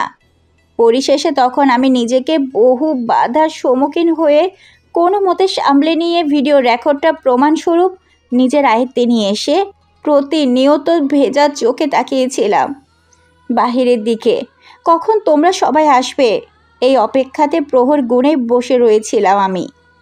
হয়তো আমি শাহরিয়াকে কিছুটা দেখতে পারতাম না, কিন্তু তবুও ওকে আমি সর্বদা নিজের আপন ভাইয়ের মতো মনে করতাম। কখনো ভাবতে পারিনি আমি ও আমার সাথে এরূপ এত বড় একটা অন্যায় করবে। দিয়া আপুর প্রত্যেকটা কথা যেন আমার দেহ ভেদ করে চলে যায়। কি সব বলছে সে? এতটা নিচু মন মানসিকতা দিয়া আপুর, ভাবলেই গাটা শিউর দিয়ে ওঠে। সবাই দিয়া আপুর কথাগুলো শুনে স্তব্ধ হয়ে যায়। কারোর মুখে কোনো কথা নেই, সবাই নিশ্চুপ হয়ে তাকিয়ে আছে আমার দিকে। অতঃপর ভাইয়া দিয়াপুর হাতে থাকা ফোনটা নিয়ে ভিডিও প্লে করে কিছুটা দেখাতেই নিজের চোখগুলো বন্ধ করে ফেলি। পরিশেষে সেই ভিডিওটার মাধ্যমে আমি সবার সামনে ধর্ষক হিসাবে চিহ্নিত হই। আমাকে জ্ঞানহীন করার পরপরই ভিডিওটা করা হয়েছে।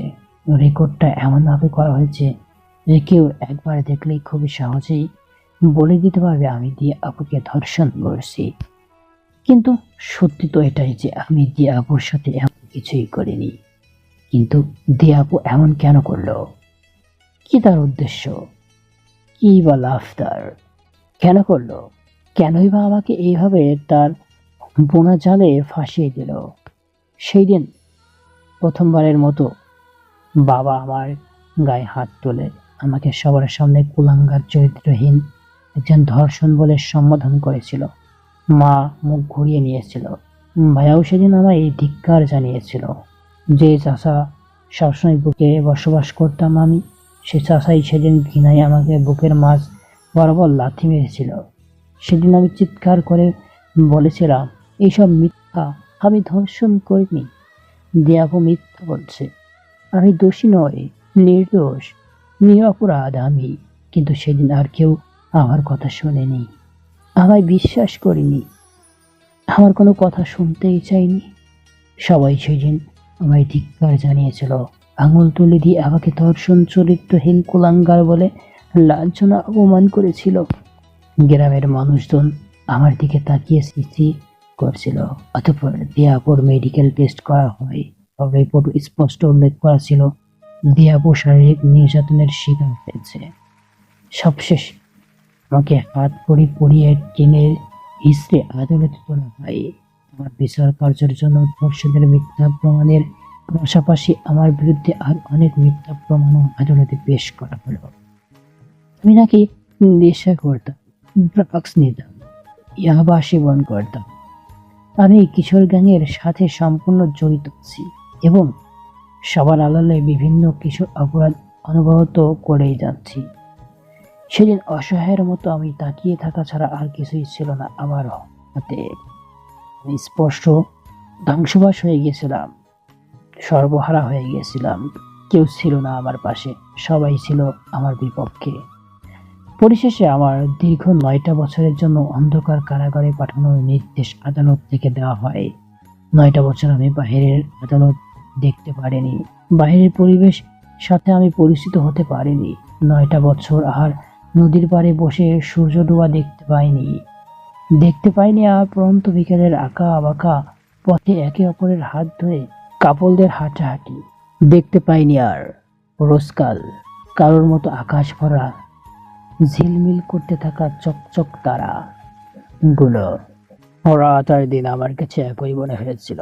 প্রতিটা দিন, সময়, মুহূর্ত আমার দু চোখ জলে জর্জরিত হয়ে কেটেছে। দোষী না হয়েও দোষীদের খাতায় নাম দেখিয়ে সাজা ভোগ করতে হয়েছিল আমায়। সকাল হলেই পুলিশের লাথি খেতে হয়েছিল আমায়। মাঝে মধ্যে তাদের করা টর্চারের সম্মুখীনও হতে হয়েছে। প্রতি মুহূর্তে মৃত্যুকে ডেকেছিলাম আমি, কিন্তু মৃত্যু এসে আর আমার সামনে হাজির হয়নি। অতএব 9 বছর পর জেল থেকে বের হয়ে আবার নিশ্চয়ই আপন ঠিকানায় পা বাড়িয়েছিলাম। সেখানে গিয়ে আবার অনেক অপমান লাঞ্ছনার শিকার হই এবং শেষ মায়ের মৃত্যুর দুঃখ সংবাদটা শুনতে পাই আমি। 9 বছর পর জেল খেটে এসে তাদের থেকে পাওয়া আবার সে বিভিন্ন অপমান লাঞ্ছনা সহ্য করার পরেও সে একই কথা আবারও বলেছিলাম, আমি নির্দোষ। কিন্তু তবু কেউ আর বিশ্বাস বলতে কিছুই করল না। হয়তো আমার প্রতি তাদের প্রত্যেকের বিশ্বাসটা সেই কবে উঠে গেছে। গ্রাম থেকে চলে আসার সময় ছোট্ট ছোট্ট ছেলে মেয়ে বা রাস্তায় পর্যন্ত আমাকে ইট পাথর ছুঁড়ে মারার জন্য একে অপরের প্রতিধ্বনি হতেও দ্বিধাবোধ করিনি। ঢাকা এসে ঠিকানাহীন এক এদিক সেদিক ঘুরছিলাম। থাকার কোনো জায়গা ছিল না আমার। পা যতক্ষণ চলছিল ততক্ষণ হাঁটার চেষ্টা করছিলাম, কিন্তু হুট করেই পুলিশ এসে আমাকে থানায় নিয়ে এসে মিথ্য এক অপরাধে ভিত্তিতে প্রচুর পরিমাণ মারধর করে পরের দিন ছেড়ে দেয়। পুলিশ এসে বহু কষ্টের সম্মুখীন হয়ে জানতে পারি এর পিছনেও আমার চাচাতো বোন নামক ওই দিয়া মেয়েটাই হাত রয়েছে। জানি না আবার কখন দিয়া নামক মেয়েটার সম্মুখীন হব বা হতে পারবো। তবে সৃষ্টিকর্তা যদি ওই সম্মুখীন আমার সাথে করায়, তাহলে আমি সেই দিন তাকে খুব করে জিজ্ঞাসা করব, কেন আমার সাথে এত বড় একটা নিষ্ঠুর থেকে নিষ্ঠুরতম অন্যায় কাজ করলো? কেন সেদিন আমার মিথ্যা আহ্বাদে ফাঁসি দিয়ে সবার সামনে আমাকে ধর্ষণ হিসেবে পরিচয় করিয়ে দিল, যার জন্য আমাকে বছরের পর বছর অন্ধকার কারাগারে দোষ না করা সত্ত্বেও কাটিয়ে দিতে হয়েছে? আমি কি এমন করেছি তার সাথে?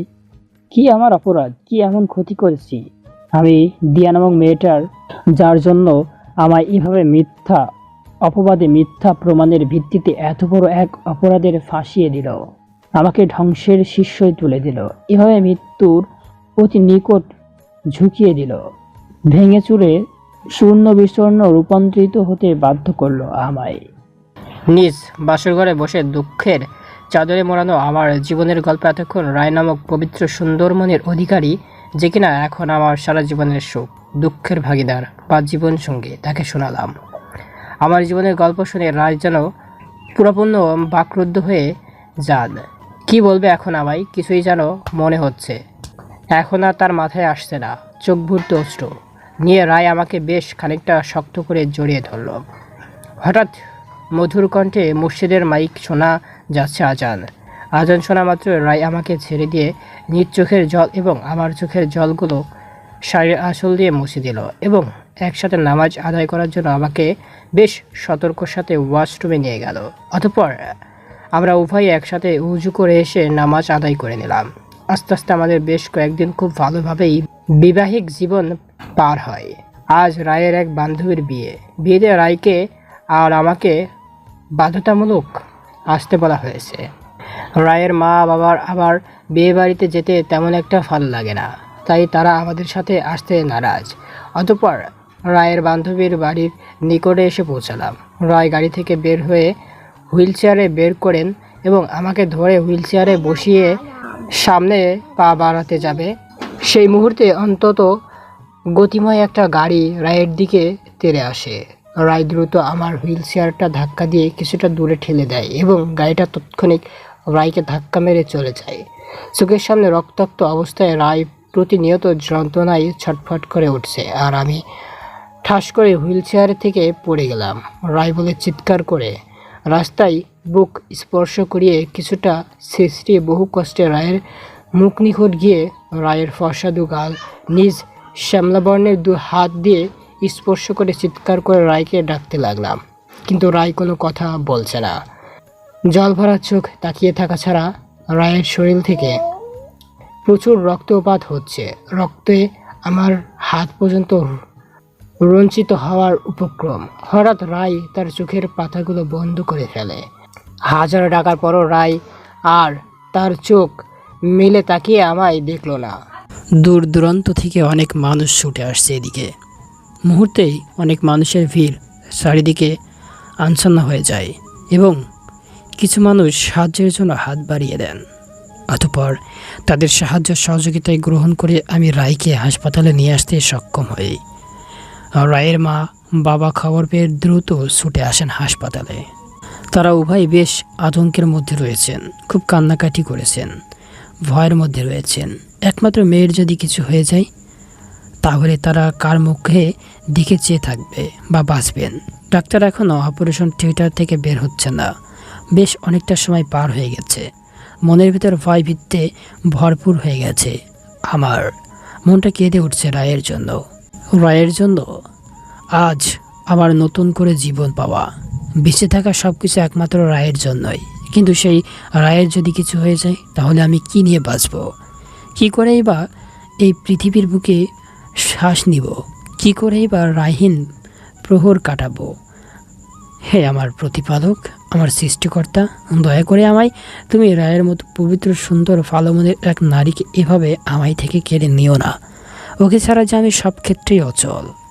মনে মনে নিজের সৃষ্টিকর্তার কাছে প্রার্থনা করেই যাচ্ছি। রায়ের জন্য হঠাৎ ডাক্তার তার কার্য সম্পূর্ণ করে বের হলেন অপারেশন থিয়েটার থেকে। রায়ের বাবা মা উভয়ে দ্রুত ছুটে গেলেন ডাক্তারের নিকট। ডাক্তার ওনাদেরকে সান্ত্বনা প্রদান করে বললেন, অনেক রক্তক্ষরণ হয়েছে, অবস্থা খুবই শোচনীয়। বাইরের দেশ থেকে ডাক্তার আসছেন আজ। আমার যা করার ছিল নিজের সাধ্যমতো করেছি, বাকিটা উনি এসেই দেখবেন। ডাক্তারের এরূপ কথা শুনে রায়ের মা বাবা দুজনেই অশ্রুসিক্ত হয়ে পড়েন। অতঃপর ডাক্তার আবার বললেন, প্লিজ আপনারা এইভাবে ভেঙে পড়বেন না। কষ্ট তো রায়ের জন্য আমারও বেশ হচ্ছে। রায় এ হসপিটালের একজন সুনামধন্য ডাক্তার। তার হঠাৎ এরূপ মর্মান্তিক দুর্ঘটনায় আমি সহ আরও অন্যান্য ডাক্তারেরাও বেশ দুশ্চিন্তার মধ্যে রয়েছেন। সবাই প্রার্থনা করেই যাচ্ছে রায়ের জন্য। বিশ্বাস রাখুন সৃষ্টিকর্তার প্রতি, আর হাত তুলে মোনাজাতে সৃষ্টিকর্তাকে ডেকে তুলুন। তিনি যেন রায়কে এই ভূপৃষ্ঠ থেকে উঠিয়ে অন্যত্রে না নিয়ে যান। সন্তানের প্রতি মা বাবার প্রার্থনা কখনোই সৃষ্টিকর্তা ফিরিয়ে দেন না। কথাগুলো বলে ডাক্তার তার চোখ টলমল করতে থাকা জলগুলো মুছে নিজেকে কিছুটা স্বাভাবিক হিসাবে চিহ্নিত করে চলে যান। বুকটা আমার প্রতিনিয়ত কষ্টেই ফেটে যাচ্ছে। চোখের জলগুলো টপ টপ করে গাল বেয়ে পড়ছে আমার। রায়ের নিকট যেতে ডাক্তার বারণ করেছেন, তবে দূর থেকেই অশ্রুসিক্ত নয়ন মেলে তাকিয়ে আছে রায়ের দিকে।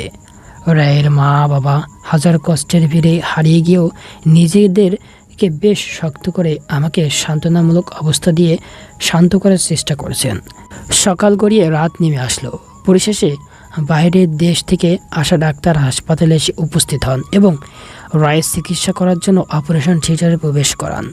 মনে মনে বেশ ভয় হচ্ছে আমার, কষ্ট হচ্ছে, যন্ত্রণা বেদনা হচ্ছে। রায়ের মা বাবা ও প্রচুর দুশ্চিন্তার মধ্যে রয়েছেন। একমাত্র মেয়ের এরূপ করুণ শোচনীয় অবস্থায় মনে হচ্ছে তারা আর নিজ চোখে দেখতে পাচ্ছেন না। রায়ের এমন কষ্ট ছাড়াও তার আর সহ্য করতে পারছেন না। অবশেষ ডাক্তার বেরিয়ে আসলেন। সবাই ডাক্তারের দিকে জিজ্ঞাসা চাহনিতে তাকিয়ে আছেন। মনে মনে সবারই এটাই ভেবে খুব ভয় হচ্ছে ডাক্তার যেন শেষমেশ নেগেটিভ উত্তর প্রকাশ না করেন। অতঃপর ডাক্তার নিজের মাস্কটা খুলে কয়েকবার হালকা কাশি দিয়ে কিছুটা গম্ভীর গলায় বললেন, Congratulations, operation is successful. Now there is no need for tension. She is okay now, but it will take a long time for him to regain his sense. ডাক্তারের মুখ থেকে পজিটিভ কথার ধ্বনি শুনে এক স্বস্তির শ্বাস ফেললাম। অতঃপর রায়ের বাবা ডাক্তারের কথার উত্তরে বললেন, Thank you so much, doctors. You have my daughter's life. রায়ের বাবার কথার উত্তরে ডাক্তার মুচকি এসে বললেন, No thanks. Let me know. কথাটা বলে ডাক্তার চলে গেলেন। অতঃপর আমরা সেই কেবিনে গেলাম যেখানে রায়কে শিফট করা হয়েছে। রাত অনেক হয়েছে, এখনও রায়ের জ্ঞান ফেরেনি, হয়তো আরও বেশ সময় লাগতে পারে। রায়ের মা বাবা পাশের কেবিনে রয়েছেন, আর আমি রায়ের ঠিক মাথার নিকট হুইল চেয়ারে চুপটি মেরে বসে রয়েছি এবং রায়কে সুস্থতা দান করার জন্য সৃষ্টিকর্তার কাছে হাজার হাজার শুকরিয়া জানাচ্ছি। রাত যখন গভীর, তখন হাসপাতালটা একদম নিরিবিলি, নিঃশব্দ। তখন মাথায় কারোর হাতের ছোঁয়া পেয়ে আমার ঘুমটা ভেঙে যায়। মিঠা মিঠা করে অশ্রুসিক্ত নয়ন দুটো মিলে দেখতে পেলাম রায়ের জ্ঞান ফিরেছে। সেদিন শক্ত করে রায়ের হাত ধরে বলছিলাম, তোমায় খুব ভালোবাসি আমি। সৃষ্টিকর্তাকে হাজারবার শুকরিয়া জানালেও হয়তো কম মনে হবে। পরের দিন সকালে রায়ের মা বাবা রায়কে জুড়ে প্রচুর কান্নায় ভেঙে পড়েছিলেন। অতঃপর রায় বহু কষ্টে আস্তে আস্তে ফিসফিস করে বলল, আমাকে ইচ্ছাকৃতভাবে গাড়িটা ধাক্কা দিয়ে চলে গেছে। জানি না কেন বা কী করেছে, তবে এটা ষড়যন্ত্র ছিল। নিজের মেয়ের মুখে এমন কথা শুনে তিনি কিছুটা চুপ করে ভেবে বললেন, এর জন্য চিন্তা করিস না মা, জানি না এমনটা কেন করেছে, ইচ্ছাকৃতভাবে না অনিচ্ছাকৃতভাবে, তবে সে যেই হোক আমি তাকে ছাড়বো না। অতঃপর রায়ের বাবা পুলিশকে ইনফর্ম করেছিলেন এবং পুলিশ দ্রুত তার তদন্ত শুরু করে। অতি সহজেই সে রাস্তার সিসিটিভি ফুটেজ চেক করে অপরাধীকে চিহ্নিত করেন। সিসিটিভি ফুটেজ স্পষ্ট দেখা গিয়েছে লাল টি শার্ট পরা একটি লোক গাড়ি চালাচ্ছিল এবং গাড়ির পিছনে স্বয়ং রায়ের বড় মামা বসেছিলেন। অতএব পুলিশ রায়ের মামার বাড়িতে গেলেন। রায়ের বড় মামা প্রথমে নিজের গুনাহ কবুল না করলে ও পরবর্তী পুলিশের এক দুঘা পড়তেই ফুরফুর করে সব সত্যি কথা বলে দেয়। আসিফকে জেলে পাঠানোর জন্য মূলত রায়ের বড় মামা রেগে গিয়ে এমন একটা অন্যায় কাজ করে ফেলেন। পরিশেষে আসিফের মতো তার বাবাকেও আজ জেলের ভাত হজম করতে হচ্ছে। অতএব ধীরে ধীরে প্রায় 8টা দিন পার হয়ে গেল। তবে রায়কে তার কন্ডিশনের উপর ডিফেন্ড করা হাসপাতালে এভাবে বেশ কয়েকদিন থাকতে হবে। বেশ খানিকটা আগে রায়ের বাবা মা উভয়ই একসাথে হাসপাতাল থেকে বাড়িতে চলে গেছেন রায়ের পছন্দ সব খাবার রান্না করে নিয়ে আসতে। রায়ের বাবা মা চলে যাওয়ার পরপরই সেদিন যার বিয়ে হওয়ার কথা ছিল, অর্থাৎ রায়ের সে বান্ধবী ফোন দিয়ে বলল সে তার স্বামী এবং শ্বশুরবাড়ি দুজন মানুষকে সঙ্গে করে এখানে আসতেছেন রায়কে দেখতে। আমি রায়ের দিকে তাকিয়ে আছি। রায় আমাকে এভাবে নিজের দিকে তাকিয়ে থাকতে দেখে ফিক করে হেসে ফেলল এবং কিছু একটা বলতে গিয়েও থেমে যাই। পিছনে কারোর উপস্থিত টের পেলাম, হয়তো রায়ের বান্ধবী এসেছেন। তাছাড়া এখন রায়ের মা বাবা আসার কোনো প্রশ্নই আসে না। অতঃপর আমি পিছনে ফিরতেই মুহূর্তে থমকে গেলাম। আমার চোখগুলো যেন রূপকথার গল্পের কোনো এক রাক্ষসের চোখগুলোর মতো বড় বড় হয়ে যায়। রায়ের বান্ধবীর সাথে নিজের আপন ভাইকে দেখতে পাবো, সেটা সত্যি আমার কল্পনা সম্পূর্ণ বাইরে ছিল। ভাইও আমাকে এভাবে এই অবস্থায় দেখে যেন বাকরুদ্ধ হয়ে যায়। হয়তো ভাবতেই পারেনি কখনো আমাকে আবার সে চোখের সম্মুখে দেখতে পারবে। ভাইয়ার পিছনে দিয়া নামক সেই মেয়েটি এবং তার সাথে এক অচেনা ছেলেকে দেখতে পেলাম। দিয়াকে দেখে বছরের পর বছর দিয়া নামক মেয়েটার প্রতি জমানো রাগ আমার বুকটা যেন সেই মুহূর্তেই ফেটে যাচ্ছিল। দিয়া আপু ও আমাকে দেখে ভাইয়ার মতো অবাক পরিণত হয়। ভাইয়া আর দিয়া আপু অবাক হয় আমার দিকে তাকিয়ে রয়েছে এখনও। অতঃপর রায়ের বান্ধবী রায়ের এমন মর্মান্তিক ঘটনাতে দুঃখ প্রকাশ করে ভাইয়াকে ইঙ্গিত করে দেখিয়ে দিয়ে বললেন, ইনি আমার স্বামী। এনার সাথে সেদিন আমার বিয়ে হয়েছিল। স্বামী হিসেবে ওনাকে পেয়ে আমি সত্যি ভাগ্যবান একজন নারী। তার মানে রায়ের বান্ধবীর সাথে সেদিন ভাইয়ার বিয়ে হয়েছিল। ভাইয়া এখন চোখ বড় বড় করে আমার দিকে তাকিয়ে রয়েছে। সঙ্গে দিয়ে আপু চুপ করে হুইল চেয়ারে মাথা নিচু করে বসে রয়েছি আমি। হঠাৎ ভাইয়া হুকচুকিয়ে আমাকে দেখিয়ে দিয়ে বলে ফেলল আমি কে। ভাইয়ের কথার জবাবে রায়ের বান্ধবী কিছু বলতে যাবে, তার আগেই দিয়ে আপু ব্যঙ্গ করে আমাকে উদ্দেশ্য করে বলল, আরে কেই বা হবে আর, নিশ্চয়ই বাড়ির কাজের ছেলে। এই ছোট লোক বের হয়ে যা এখান থেকে। আমরা তোর মতো ছোট লোককে দেখতে আসিনি এখানে, একজন নামকরা সুনামধর্ম ডাক্তারকে দেখতে এসেছি। আর আপনি কাদের কাজে রেখেছেন? আপনার এদের প্রতি কোনো ধার? অতঃপর দিয়া আপুকে হাতের ইশারায় থামিয়ে দিয়ে রায় নিজের বেশ খানিকটা কাছে দিয়ে দিয়া আপুকে ডেকে কষে একটা থাপ্পড় লাগিয়ে দেয়। রায়ের শরীর দুর্বল হলেও তারপরও থাপ্পড়টা হয়তো বেশ জোরেই দিয়েছে। দিয়া আপুর ফর্সা গালে পড়েছে, যা দিয়া আপুকে দেখলে স্পষ্ট বোঝা যায়। রায় যে হঠাৎ এমন কিছু করবে সেটা আমিও তেমন একটা ভাবতে পারিনি। সবাই যেন কয়েক মুহূর্তের জন্য স্তব্ধ হয়ে যায়। অতএব রায় দিয়া আপুকে উদ্দেশ্য করে জোরে জোরে কণ্ঠে বললেন, কারো সম্বন্ধে বলার আগে জেনে নাও সে আসলে কে। ও আমার ভালোবাসা, আমার স্বামী, আমার বেঁচে থাকার উৎস। খবরদার যদি আর একটা বার ওর সম্পর্কে উল্টাপাল্টা কিছু বলো, তাহলে তোমার অন্য গালে এসে দ্বিগুণ জোরে থাপ্পড় পড়বে। আমি রায়ের স্বামী। এই কথাটা শুনতেই ভাইয়া আর দিয়া আপু যেন পুরাপূর্ণ চমকে ওঠে। তাদের নিজের কানকেও হয়তো এখন বিশ্বাস বলে কিছু করতে পারছে না। হঠাৎ দিয়া আপুর পাশে দাঁড়িয়ে থাকা ছেলেটা রায়কে উদ্দেশ্য করে বলে উঠল, হাউ ডেয়ার ইউ! আপনি আমার স্ত্রী গায়ে হাত তোলার সাহস কি করে পেলেন? Just shut up. আপনার স্ত্রীর সাহস কী করে হয় না জেনে শুনে আমার হাজবেন্ডকে এইভাবে অপমান করার? Just enough, get out of front the my eyes, you too. রায়ের এরূপ রাগান্বিত কথা শুনে ছেলেটা আর কিছু বলল না। দিয়া আপুকে নিয়ে গাড়ি মুড নিয়ে কেবিন থেকে বেরিয়ে যায়। তাদের পিছন পিছন ভাইয়াও চলে যায়। তবে যাওয়ার আগে বেশ কয়েকবার আমার দিকে তাকিয়েছিল। কিছু একটা বলতে গিয়েও না বলে নিশ্চুপ হয়ে চলে যায়। রায়ের বান্ধবী তাদের হাজার বাধা দেওয়ার চেষ্টা করেও পরিশেষে ঠিক ব্যর্থ হয়। অতঃপর রায়ের বান্ধবী রায়ের নিকট এসে অনুরোধ সহকারে বললেন, প্লিজ রাই, তুই কিছু মনে করিস না। আমার ননদ ঠিক বুঝতে পারেনি, না বুঝেই ভুল করে ফেলেছে। ওর পক্ষ থেকে আমি তোর কাছে ক্ষমা চেয়ে নিচ্ছি। রায় তার বান্ধবীর কোনো কথাতেই ভ্রুক্ষেপ করল না। অতঃপর রায়ের বান্ধবী বেশ উপলব্ধি করতে পেরেছিল যে রায় খুব রেগে আছে। তাই আর কথা না বাড়িয়ে সেও আসি বলে চলে যান।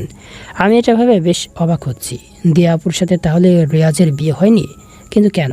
এতদিন অতীতের স্মরণীয় দিনগুলো কথাগুলো প্রায় ভুলেই গিয়েছিলাম, কিন্তু আবার সে পুরনো অতীত আমাকে তাদের খাদ্য হিসাবে ছিঁড়ে ছিঁড়ে খাচ্ছে। বুকের ভেতরটা ফেটে যাচ্ছে এই ভেবে আমি কখন কি আর নিজের পরিবার, নিজ গ্রামের সম্মুখ মাথা উঁচু করে দাঁড়াতে পারবো না? আমি কি তাদের প্রত্যেকের চোখে এখন কুলাঙ্গার চরিত্রহীন দর্শক হিসাবে অন্তিম শ্বাস পর্যন্ত রয়ে যাব? আজ খুব ইচ্ছে হয়েছিল দিয়া আপুকে প্রশ্ন করতে, সে কেন আমার সাথে এত বড় একটা অন্যায় করলো? কেন সবার সম্মুখে আমাকে পৃথিবীর নিকৃষ্ট একজন মানুষ হিসাবে চিহ্নিত করে দিল? আজ মন আমার খুব করে বলতে চেয়েছিল, কিন্তু কেন যেন কোনো এক অদৃশ্য বাধা আমাকে থামিয়ে দেয়। আমি হাজারবার চাইলে কেন যায় কিছু বলতে পারলাম না। হঠাৎ রায় আমাকে স্পর্শ করে বলল, কি হয়েছে? তোমার মন খারাপ? মনে তো হচ্ছে ওই মেয়েটার কথায় তুমি কষ্ট পেয়েছো। রায়ের কথার উত্তরে আমি বললাম, না রাই, আমার কষ্ট তো অন্য জায়গায়। আপনি কি জানেন, প্রতিটা মুহূর্ত আমি একটা ভেবে কষ্ট পাই, আমি কি কখনো নিজের আর নির্দোষ প্রমাণিত করতে পারবো না? সারা জীবনই কি এভাবে সবার সামনে একজন অপরাধী হয়ে রয়ে যাব? সুষ্ঠু বিচার কি পাবো না আমি? যতই অতীত থেকে নিজেকে সম্পূর্ণ লুকানোর চেষ্টা করি, ততই অতীত আমাকে ঠিক খুঁজে বের করে কষ্ট, যন্ত্রণা, বেদনা অনুভব করায়। হয়তো আর কখনো নিজেকে প্রমাণ করতে পারবো না আমি নির্দোষ। হয়তো আর হবে না মাথা উঁচু করে গ্রামের মাটিতে রাস্তার জুটিহীন হাঁটাহাঁটি করা। আর হবে না সেই নদীর ধারে কাশফুলদের মেলায় নিজেকে উৎসর্গ করে দেওয়া।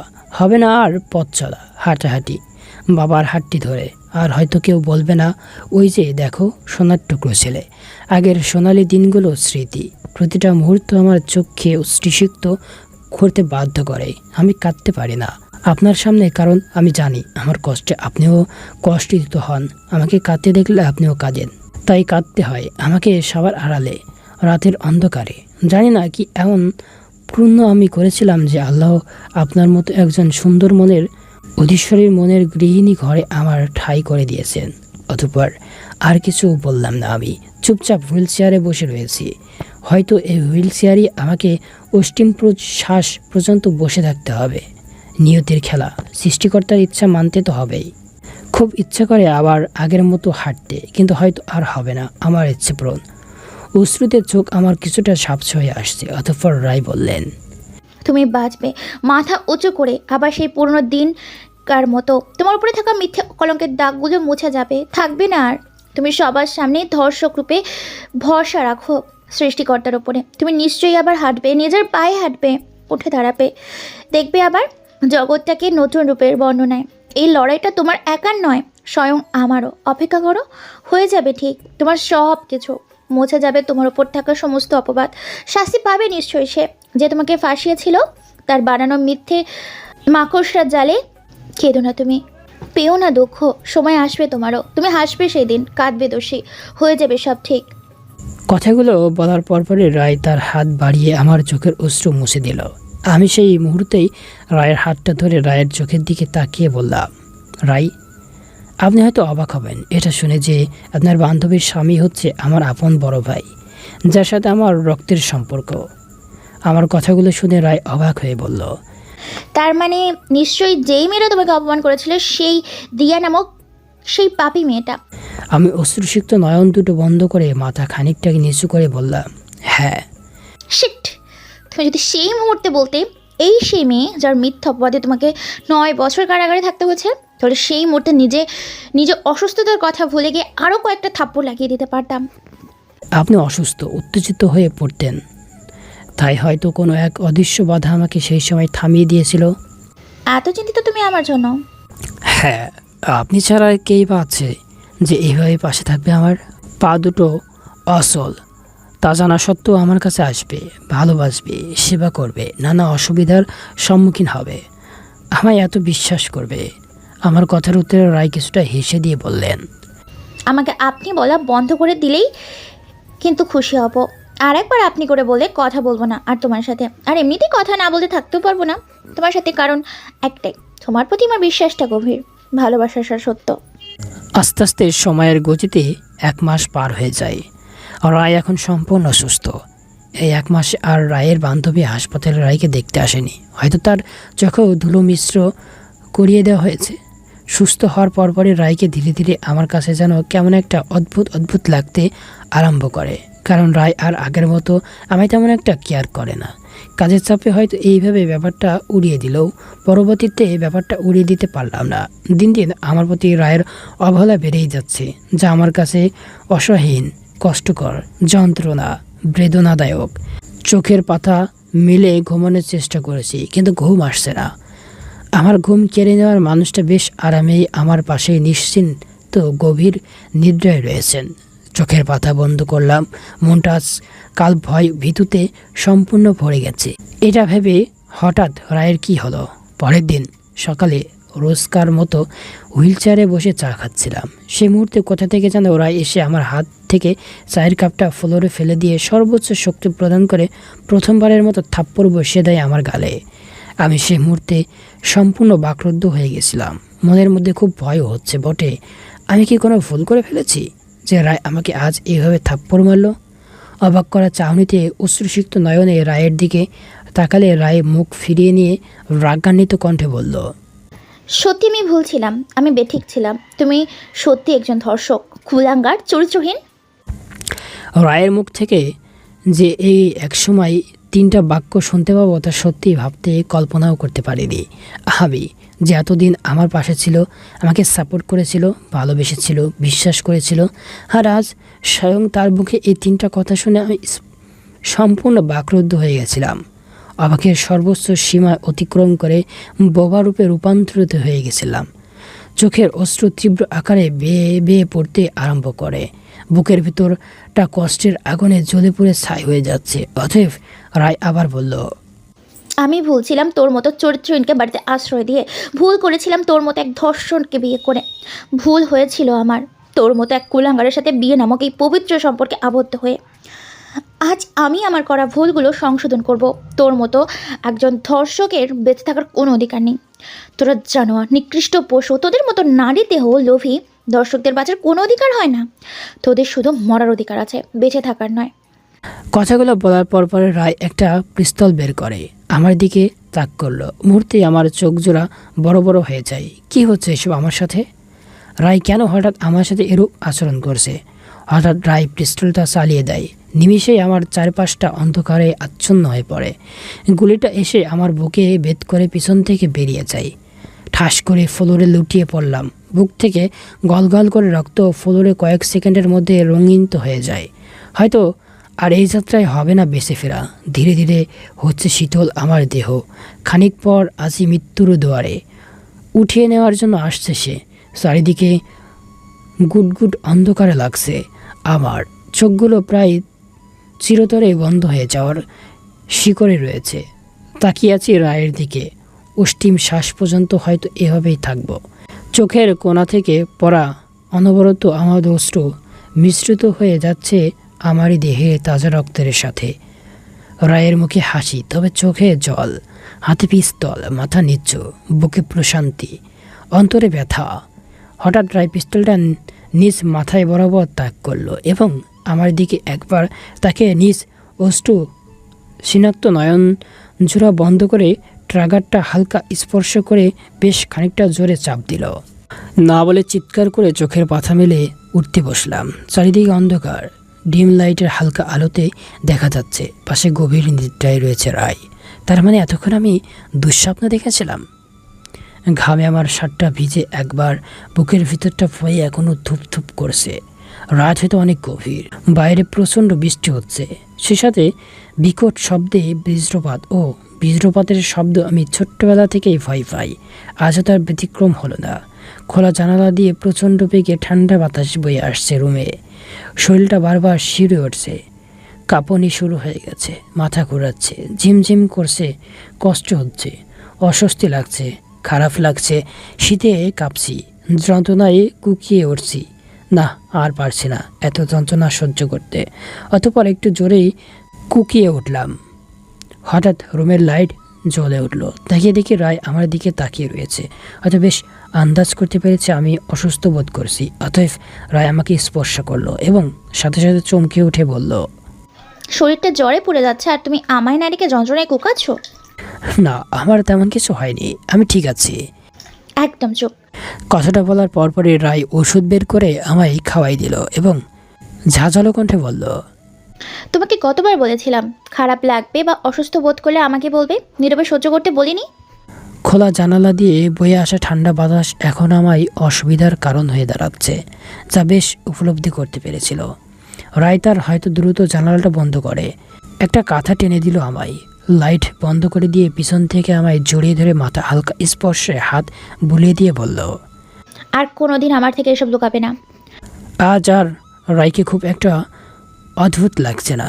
আমার আগের মতো সেই রায়কে এই মুহূর্তে অনুভব করতে পারছি।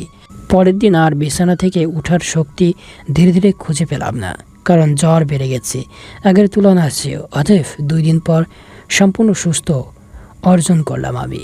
এই 2 দিনে রায় কোথাও যায়নি, সব কাজ ফেলে দিয়ে সবসময় আমার নিকট থেকেছে, সেবা করেছে। আমি হয়তো শুধু রায়কে এতদিন কিছুটা সন্দেহ দৃষ্টিতে দেখছিলাম। হয়তো সত্যি সত্যি কাজের অনেক চাপ ছিল, তাই তখন অতটা কেয়ার করতে পারিনি। ওয়াশরুম থেকে বের হলাম। রায় অতঃপর নিজ পছন্দ অনুযায়ী আমায় একটা শার্ট পরিয়ে দিয়ে বলল, আজ আমরা 2 জন তোমার গ্রামে তোমার বাড়িতে যাচ্ছি। রায়ের এমন কথা শুনে আমি বেশ কিছুটা অবাক হয়ে বললাম, তুমি কি পাগল হয়ে গেছো? হঠাৎ এসব কি বলছো তুমি? না, আমি কেন পাগল হব? নিশ্চয়ই কাউকে পাগল বানানোর জন্যই যাচ্ছি। মানে? উফ, সেটা ওখানে গেলেই বুঝতে পারবে। কিন্তু তারা আমাদের মেনে নিবে না। কেন বুঝতে চাইছো না? দূর দূর করে অপমান লঞ্চিত করে তাড়িয়ে দিবে। আমি চাই না আমার জন্য তুমি সেখানে অপমানিত বোধ করো, তাই সেখানে না যাওয়াটাই আমার মতে উত্তম। আমি থাকতে তোমার ভয় কিসের? এবার আর তুমি অপমানিত হবে না, লাঞ্ছিত হবে না। বিশ্বাস রাখো সৃষ্টিকর্তার ওপরে। কিন্তু না শাহরিয়ার, আর কিন্তু নয় কোনো। পরিশেষে আবার সেই গন্তব্যের উদ্দেশ্যে যাত্রা শুরু করলাম, তবে এইবার একা নয়, সঙ্গে কাউকে নিয়ে। জানি না ঠিক ওইখানে যাওয়ার পর ঠিক কী হতে চলেছে। কেন যেন আমার মন বলছে কিছু একটা ঘটতে চলেছে। অতঃপর অনেকটা জার্নির পর গাড়ি এসে থামে আমার নিজ গ্রামের নিজ বাড়ির সামনে। রায় আমাকে বেশ সতর্কর সাথে গাড়ি থেকে নামালো। আমাদের বাড়িটা 4 তলা বিশিষ্ট। 2 তলার বেলকনিতে দাঁড়িয়ে আছে রায়ের সেই বান্ধবী, অর্থাৎ নিজ আপন ভাইয়ের স্ত্রী। আমাদের দেখে যেন তিনি বেশ অবাক পরিণত হন এবং দ্রুত বেলকনিতে থেকে চলে গেলেন। অতঃপর হুইল চেয়ারে স্পর্শ করে রায় আমাকে দরজার নিকট নিয়ে আসে। মনের গভীরে এই মুহূর্তের প্রচুর পরিমাণ ভয় সম্মুখীন হতে হচ্ছে আমায়। দরজা করা নাড়ার বেশ কিছুক্ষণ পর কেউ একজন এসে দরজা খুলে দেয়, হয়তো ভাইয়া রায়কে উদ্দেশ্য করে বলল, ও তাহলে পরিশেষে এসেই পড়েছে আমাদের বাড়িতে। আপনার ব্যাপারে যা অজানা ছিল সবই জানলাম, শুনলাম আমার স্ত্রীর কাছ থেকে, অর্থাৎ আপনার বান্ধবী রিনার কাছ থেকে। আপনি হয়তো ভাবতে পারছেন না যে আপনি কত বড় ভুল করেছেন। ভাইয়ার কথার জবাবে রায় বলল, ভুল আমি করিনি, ভুল করেছেন আপনারা। প্লিজ অযথা কথা বাড়াবেন না। এখানে ওর মতন এক ধর্ষক পঙ্গুকে কেন নিয়ে এসেছেন? বেশ হয়েছে, পায়ে চলার ক্ষমতা হারিয়ে ফেলেছে। ওর মতন ধর্ষকদের তো বেঁচে থাকারই কোনো অধিকার নেই। ভাইয়ার কথা শুনে রায় কিছুটা রেগে গিয়ে বলল, যত ইচ্ছে এখন অপমান করুন ওকে, কিন্তু দিন শেষে আবার এমনটা যেন না হয় যে আপনি ওর কাছে ক্ষমা চাইছেন। জানি না রায় এখন ঠিক কি করতে চাইছে। অতঃপর ভাইয়াকে আর কিছু বলতে না দিয়ে রায় জোর করে আমাকে নিয়ে বাড়ির ভিতর প্রবেশ করে। সবাই একত্রিত হয়ে বসে রয়েছিল। আমাদেরকে দেখে সবাই বসা থেকে যে যার মতো উঠে দাঁড়িয়ে পড়ে। দিয়া আপু এগিয়ে এসে চিৎকার করে বলতে লাগলো, ওদের বাড়িতে ঢুকতে দিয়েছে কে? দিয়া আপুর কথার উত্তরে রায় বেশ শান্ত গলায় বলল, তোমার মতো এক নিকৃষ্ট নারীকে খেয়েই বা এই বাড়িতে থাকতে দিয়েছে? 2 বেলা 2 মুঠো অন্ন তুলে দিচ্ছে। রায়ের কথার উত্তরে দিয়া আপু কিছু বলতে যাবে, তার আগে চাচা বললেন, এই তোমার সাহস কি করে হয় আমাদের বাড়িতে দাঁড়িয়ে স্বয়ং আমার মেয়েকে অপমান করার? রায় বেশ কিছুটা হেসে বলল, সাহসের কী বার দেখলেন? এরপর তো আমি পায়ের জুতা খুলে আপনার মেয়েকে আঘাত করব, তখন আমি চাইলেও কিছু করতে পারবে না। মাথা নিচু করে হুইল চেয়ারে বসে আছি আমি। মাঝে মাঝে চুপ করে দাঁড়িয়ে থাকা লোকটার দিকে, অর্থাৎ বাবার দিকে তাকাচ্ছি। আগের চোখ কেমন একটা যেন হয়ে গেছে। হয়তো বাবা নিজের যত্ন নিতে ভুলেই গেছেন।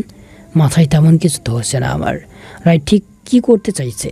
ও রায়ের এরূপ কথা শুনে দিয়াপু রেগে গিয়ে বলল, হাউ ডিয়ার ইউ, আপনার সাহস কি করে হয় আমাকে এভাবে অপমান করার? দিয়াপুর কথার উত্তরে রায় ধমক দিয়ে বলল, just shut up you bad girls. এই আপনার সমস্যা কি? আপনি এখানেই বা এসেছেন, আর আপনার লজ্জা করে না আমাদের বাড়িতে এসে আমাকে অপমান করতে? দিয়াপুর কথাগুলো শুনে রায় কিছুক্ষণ হেসে বলল, এখানে এসেছি সবার সামনে তোর মুখোশ উন্মুক্ত করার জন্য এবং আমার স্বামীর উপর থাকা সমস্ত কালো দাগ ধুয়ে মুছে পরিষ্কার পরিচ্ছন্নতে রূপান্তরিত করতে। আর নিকৃষ্ট মানুষদের অপমান করতে আমার বেশ আনন্দ লাগে। রায়ের কথাগুলো শুনে দিয়াবু রেগে যেন আগুনের গোলা। অতঃপর দিয়াবুকে বাধা প্রমাণ করে চাচা বলল, তুমি কিন্তু মাত্রাসীমা অতিক্রম করে যাচ্ছ। লজ্জা বলতে যদি তোমার কিছু থাকে তাহলে চলে যাও এখান থেকে। অতঃপর রায় চাচাকে উদ্দেশ্য করে বলল, যদি আপনার লজ্জা বলতে কিছু থাকে তাহলে চুপ থাকুন। আমি এখানে অযথা কথা বলাতে আসিনি, আসল সত্য প্রকাশ করতে এসেছি। ধর্ষণের পরপরই কেউ প্রেগনেন্ট হয়ে যায় না। কথাটা বলার সাথে সাথে রায় একটা মেডিকেল রিপোর্ট ছুঁড়ে মেরে আবার বলল, সেদিন ডক্টর মেডিকেল রিপোর্টে উল্লেখ করেছিল রিয়ার সাথে শারীরিক সম্পর্ক করা হয়েছে, তো আসল সত্য তো এটাই যে সেদিন দিয়ার সাথে কোনো শারীরিক সম্পর্ক হয়নি। সেদিনকার রিপোর্ট মিথ্যে ছিল। আসল রিপোর্ট সবার সম্মুখেই পড়ে আছে ফ্লোরে, যেখানে লেখা আছে দিয়া আগের থেকেই প্রেগনেন্ট ছিল। বিশ্বাস নলে রিপোর্টটা ফ্লোর থেকে উঠিয়ে সবাই দেখতে পারেন। রায়ের কথাগুলো শুনে সবাই যেন চমকে ওঠে। না চাইতেও ভাইয়া ফ্লোর থেকে রিমোটটা উঠিয়ে মাথা নাড়িয়ে বলল, সত্যি তো। কিন্তু দিয়া আপু চিৎকার করে তখন বলল, কি হচ্ছে এসব? 9 বছর আগের ঘটনা সম্পর্কে আবার কেন ঘাটাঘাটি করা হচ্ছে? আর এই মহিলা একের পর এক মিথ্যা কথা বলেই যাচ্ছে, তারপরও সবাই কেন চুপ? দিয়াপুর কথাগুলো শুনে রায় মুচকি হাসলো এবং সাথে সাথে একজন ডাক্তারকে টেনে এসে কয়েকজন পুলিশ বাড়ির ভিতর প্রবেশ করালো। ডাক্তারটির মুখ খানিক লাল হয়ে রয়েছে, হয়তো সম্মুখীন হতে হয়েছে পুলিশের আঘাতের। অতঃপর ডাক্তার নিজ ভুল স্বীকার করে দিয়া আপুকে দেখিয়ে দিয়ে বলছিল, সেদিন দিয়া আপু ডাক্তারকে অপ্রকাশ্যে মোটা অঙ্কের টাকা দিয়ে আসল রিপোর্টটা না দিয়ে মিথ্যা রিপোর্ট দিতে বলেছিল। ডাক্তারের কথাগুলো শুনে সবাই যেন ধীরে ধীরে অবাকের শীর্ষ স্থানে অতিক্রম করে ফেলে। দিয়াপু এখন বেশ মনে মনে ভয়ের সম্মুখীন হচ্ছে। অতঃপর রায় আবার বলল, তো এবার খুব ভালো করেই বোঝা যাচ্ছে সেদিন ভিডিওটাও মিথ্যে ছিল। সেদিন শাওরিয়ার ঘুমের ওষুধ খাইয়ে জ্ঞানহীন করে ওর সাথে এমন নোংরা ভিডিও করা হয়েছিল, যা এখন আপনারা বিশ্বাস করতে বাধ্য। এখন আর চুপ করে থেকে কোনো লাভ নেই দিয়া, ভালো এটাই হবে সত্যিটা বলে দিই। সেদিন মিথ্যে প্রমাণের ভিত্তিতে একজন নির্দোষকে 9 বছর শাস্তি পেতে হয়েছিল, আর আজ সত্য প্রমাণের ভিত্তিতে তোমার মতো এক পাপী রক্তে মাংসে করা নিকৃষ্ট নারীর বিচার হবে। পরিষদের শাস্তি তোমাকে পেতেই হবে। এখন আর হাজারটা মিথ্যের আশ্রয় নিলেও কোনো লাভ হবে না। সেদিন সময়টা তোমার ছিল, এক পাপিষ্টার হাতে ছিল, কিন্তু আজ সময়টা এক সত্যিবাদের হাতে। আজ তুমি কাঁদবে, হ্যাঁ সে হাসবে। হঠাৎ বাবা এগিয়ে গিয়ে দীপাকে কষে কয়েকটা থাপ্পড় দিয়ে কান্না মিশ্রিত কণ্ঠে বলল, ভয় লাগে, আসল সত্যটা বল এবার। দিয়া আপু এখনও চুপ করে রয়েছে, কিছু বলছে না। আর এমনিতেও তো বলার কী বা আছে তার কাছে। অতঃপর রায় আরও বেশ কিছু প্রমাণ উপোক্ত করার পর দিয়া আপু আর চুপ করে থাকতে পারল না, কান্নায় বসে পড়ল ফ্লোরে এবং বলতে আরম্ভ করলো, হ্যাঁ আমিই দোষী, আমি ফাঁসিয়েছি আমার বোনা মাকড়সার জালে। আমি রিয়াজ নামের একটা ছেলেকে ভালোবাসতাম। আমি সম্পূর্ণ অন্ধ ছিলাম ওর প্রেমে, এমনকি ওর সাথে শারীরিক সম্পর্ক পর্যন্ত করেছি আমি। সেদিন যখন শাহরিয়ার রিয়াজকে থাপ্পড় মেরেছিল, তখন রিয়াজ আমার সাথে সম্পর্ক ভেঙে দিতে চেয়েছিল। তাই আমি রেগে গিয়ে মেসেঞ্জারে বাজে মেসেজ ভিডিও পাঠানোর কথা বলে শাহরিয়াকে ফাঁসাতে চেয়েছিলাম, কিন্তু পারিনি। পরবর্তীতে যখন জানতে পারি আমি প্রেগনেন্ট, তখন রিয়াজকে এ কথা বললে ও উত্তরে বলেছিল আমাকে তখনই ও বিয়ে করবে যখন আমি তার কথা অনুযায়ী শাহরিয়াকে এভাবে ফাঁসাবো। দিন যতই এগোচ্ছিল আমার প্রতি রিয়াজের অবহেলা ততই বাড়ছিল। পরিশেষে আর সহ্য করতে পারছিলাম না আমি। এমনিতেই শাহরিয়ার প্রতি আগে থেকেই আমার একটা রাগ ছিল, হিংসে ছিল। তাই পরিশেষে আমি রিয়াজের কথায় রাজি হয়ে যাই। প্ল্যান অনুযায়ী শাহরিয়াকে মিথ্যা বেড়াজালে ফাঁসিয়ে দেই। ওকে দুনিয়ার সবচেয়ে নিকৃষ্ট মানুষ হিসাবে সবার সামনে দাঁড় করায়। সম্পূর্ণ ধ্বংস করে দিই শাহরিয়াকে। কিন্তু পরিশেষে কি পেলাম আমি? রিয়াজও আমার সাথে বেইমানি করলো, আমার সাথে বিশ্বাসঘাতকতা করলো।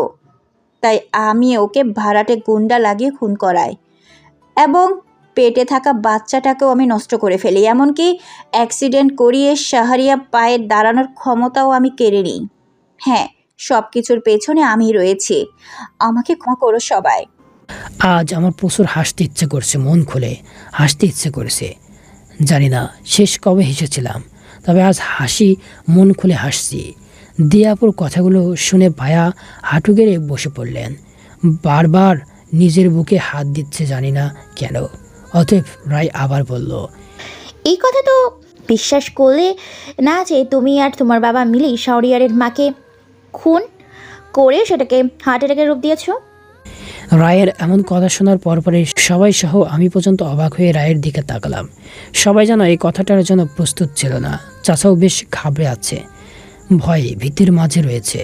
দিয়াপু এবার আগের তুলনায় নিজের কান্নার মাত্রাটা বাড়িয়ে দিয়ে বলল, হ্যাঁ, আমি আর বাবা মিলেই শাহরিয়ার মাকে হত্যা করেছি। শাহরিয়ার মা সব জেনে গিয়েছিল, তাই আমি ওনাকে হত্যার চেষ্টা করার সময় বাবা আমাকে ধরে ফেলে। বাবার কয়েকটা থাপ্পড় এতেই আমি সব সত্যি বলে দিই বাবাকে, কিন্তু পরক্ষণে বাবা স্বয়ং শাহরিয়ার মাকে হত্যা করতে আমাকে সাহায্য করে।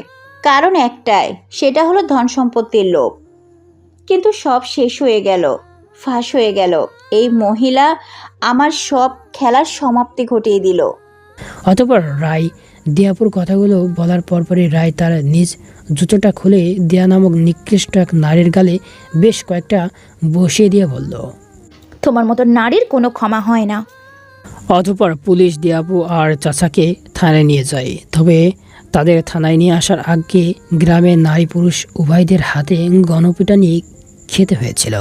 অতএব বাবা এত কিছু নিতে না পেরে হার্ট অ্যাটাক করেন। বাবাকে দ্রুত হাসপাতালে নিয়ে আসার কারণে বাবা বেঁচে যান। অতএব বাবা আর ভায়া উভয় আমাকে ঘিরে কান্নায় ভেঙে পড়েন। ভায়া প্রায় আমার পায়েই পড়ে গিয়েছিল। পরিশেষে তাদের ক্ষমা করে দিই আমি। চাচার যাবৎ জীবন কারাদণ্ড আর দিয়াপুর ফাঁসির কার্যক্রম করা হয়।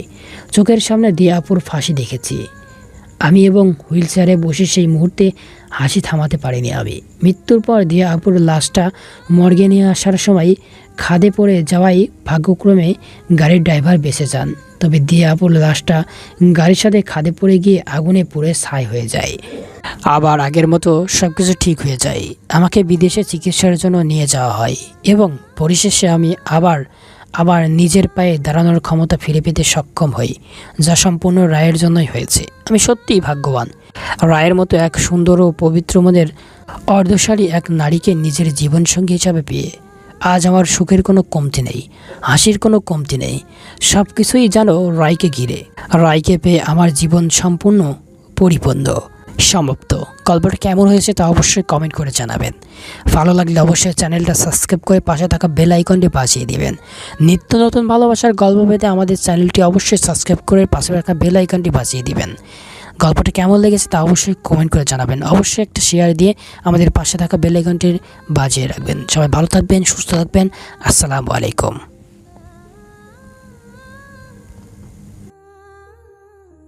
আসসালামু আলাইকুম পাঠক বন্ধুরা, আমি ভয়েস অফ রিঙ্কু চ্যানেলের অ্যাডমিন শ্রাবণ আহমেদ রিঙ্কু বলছি।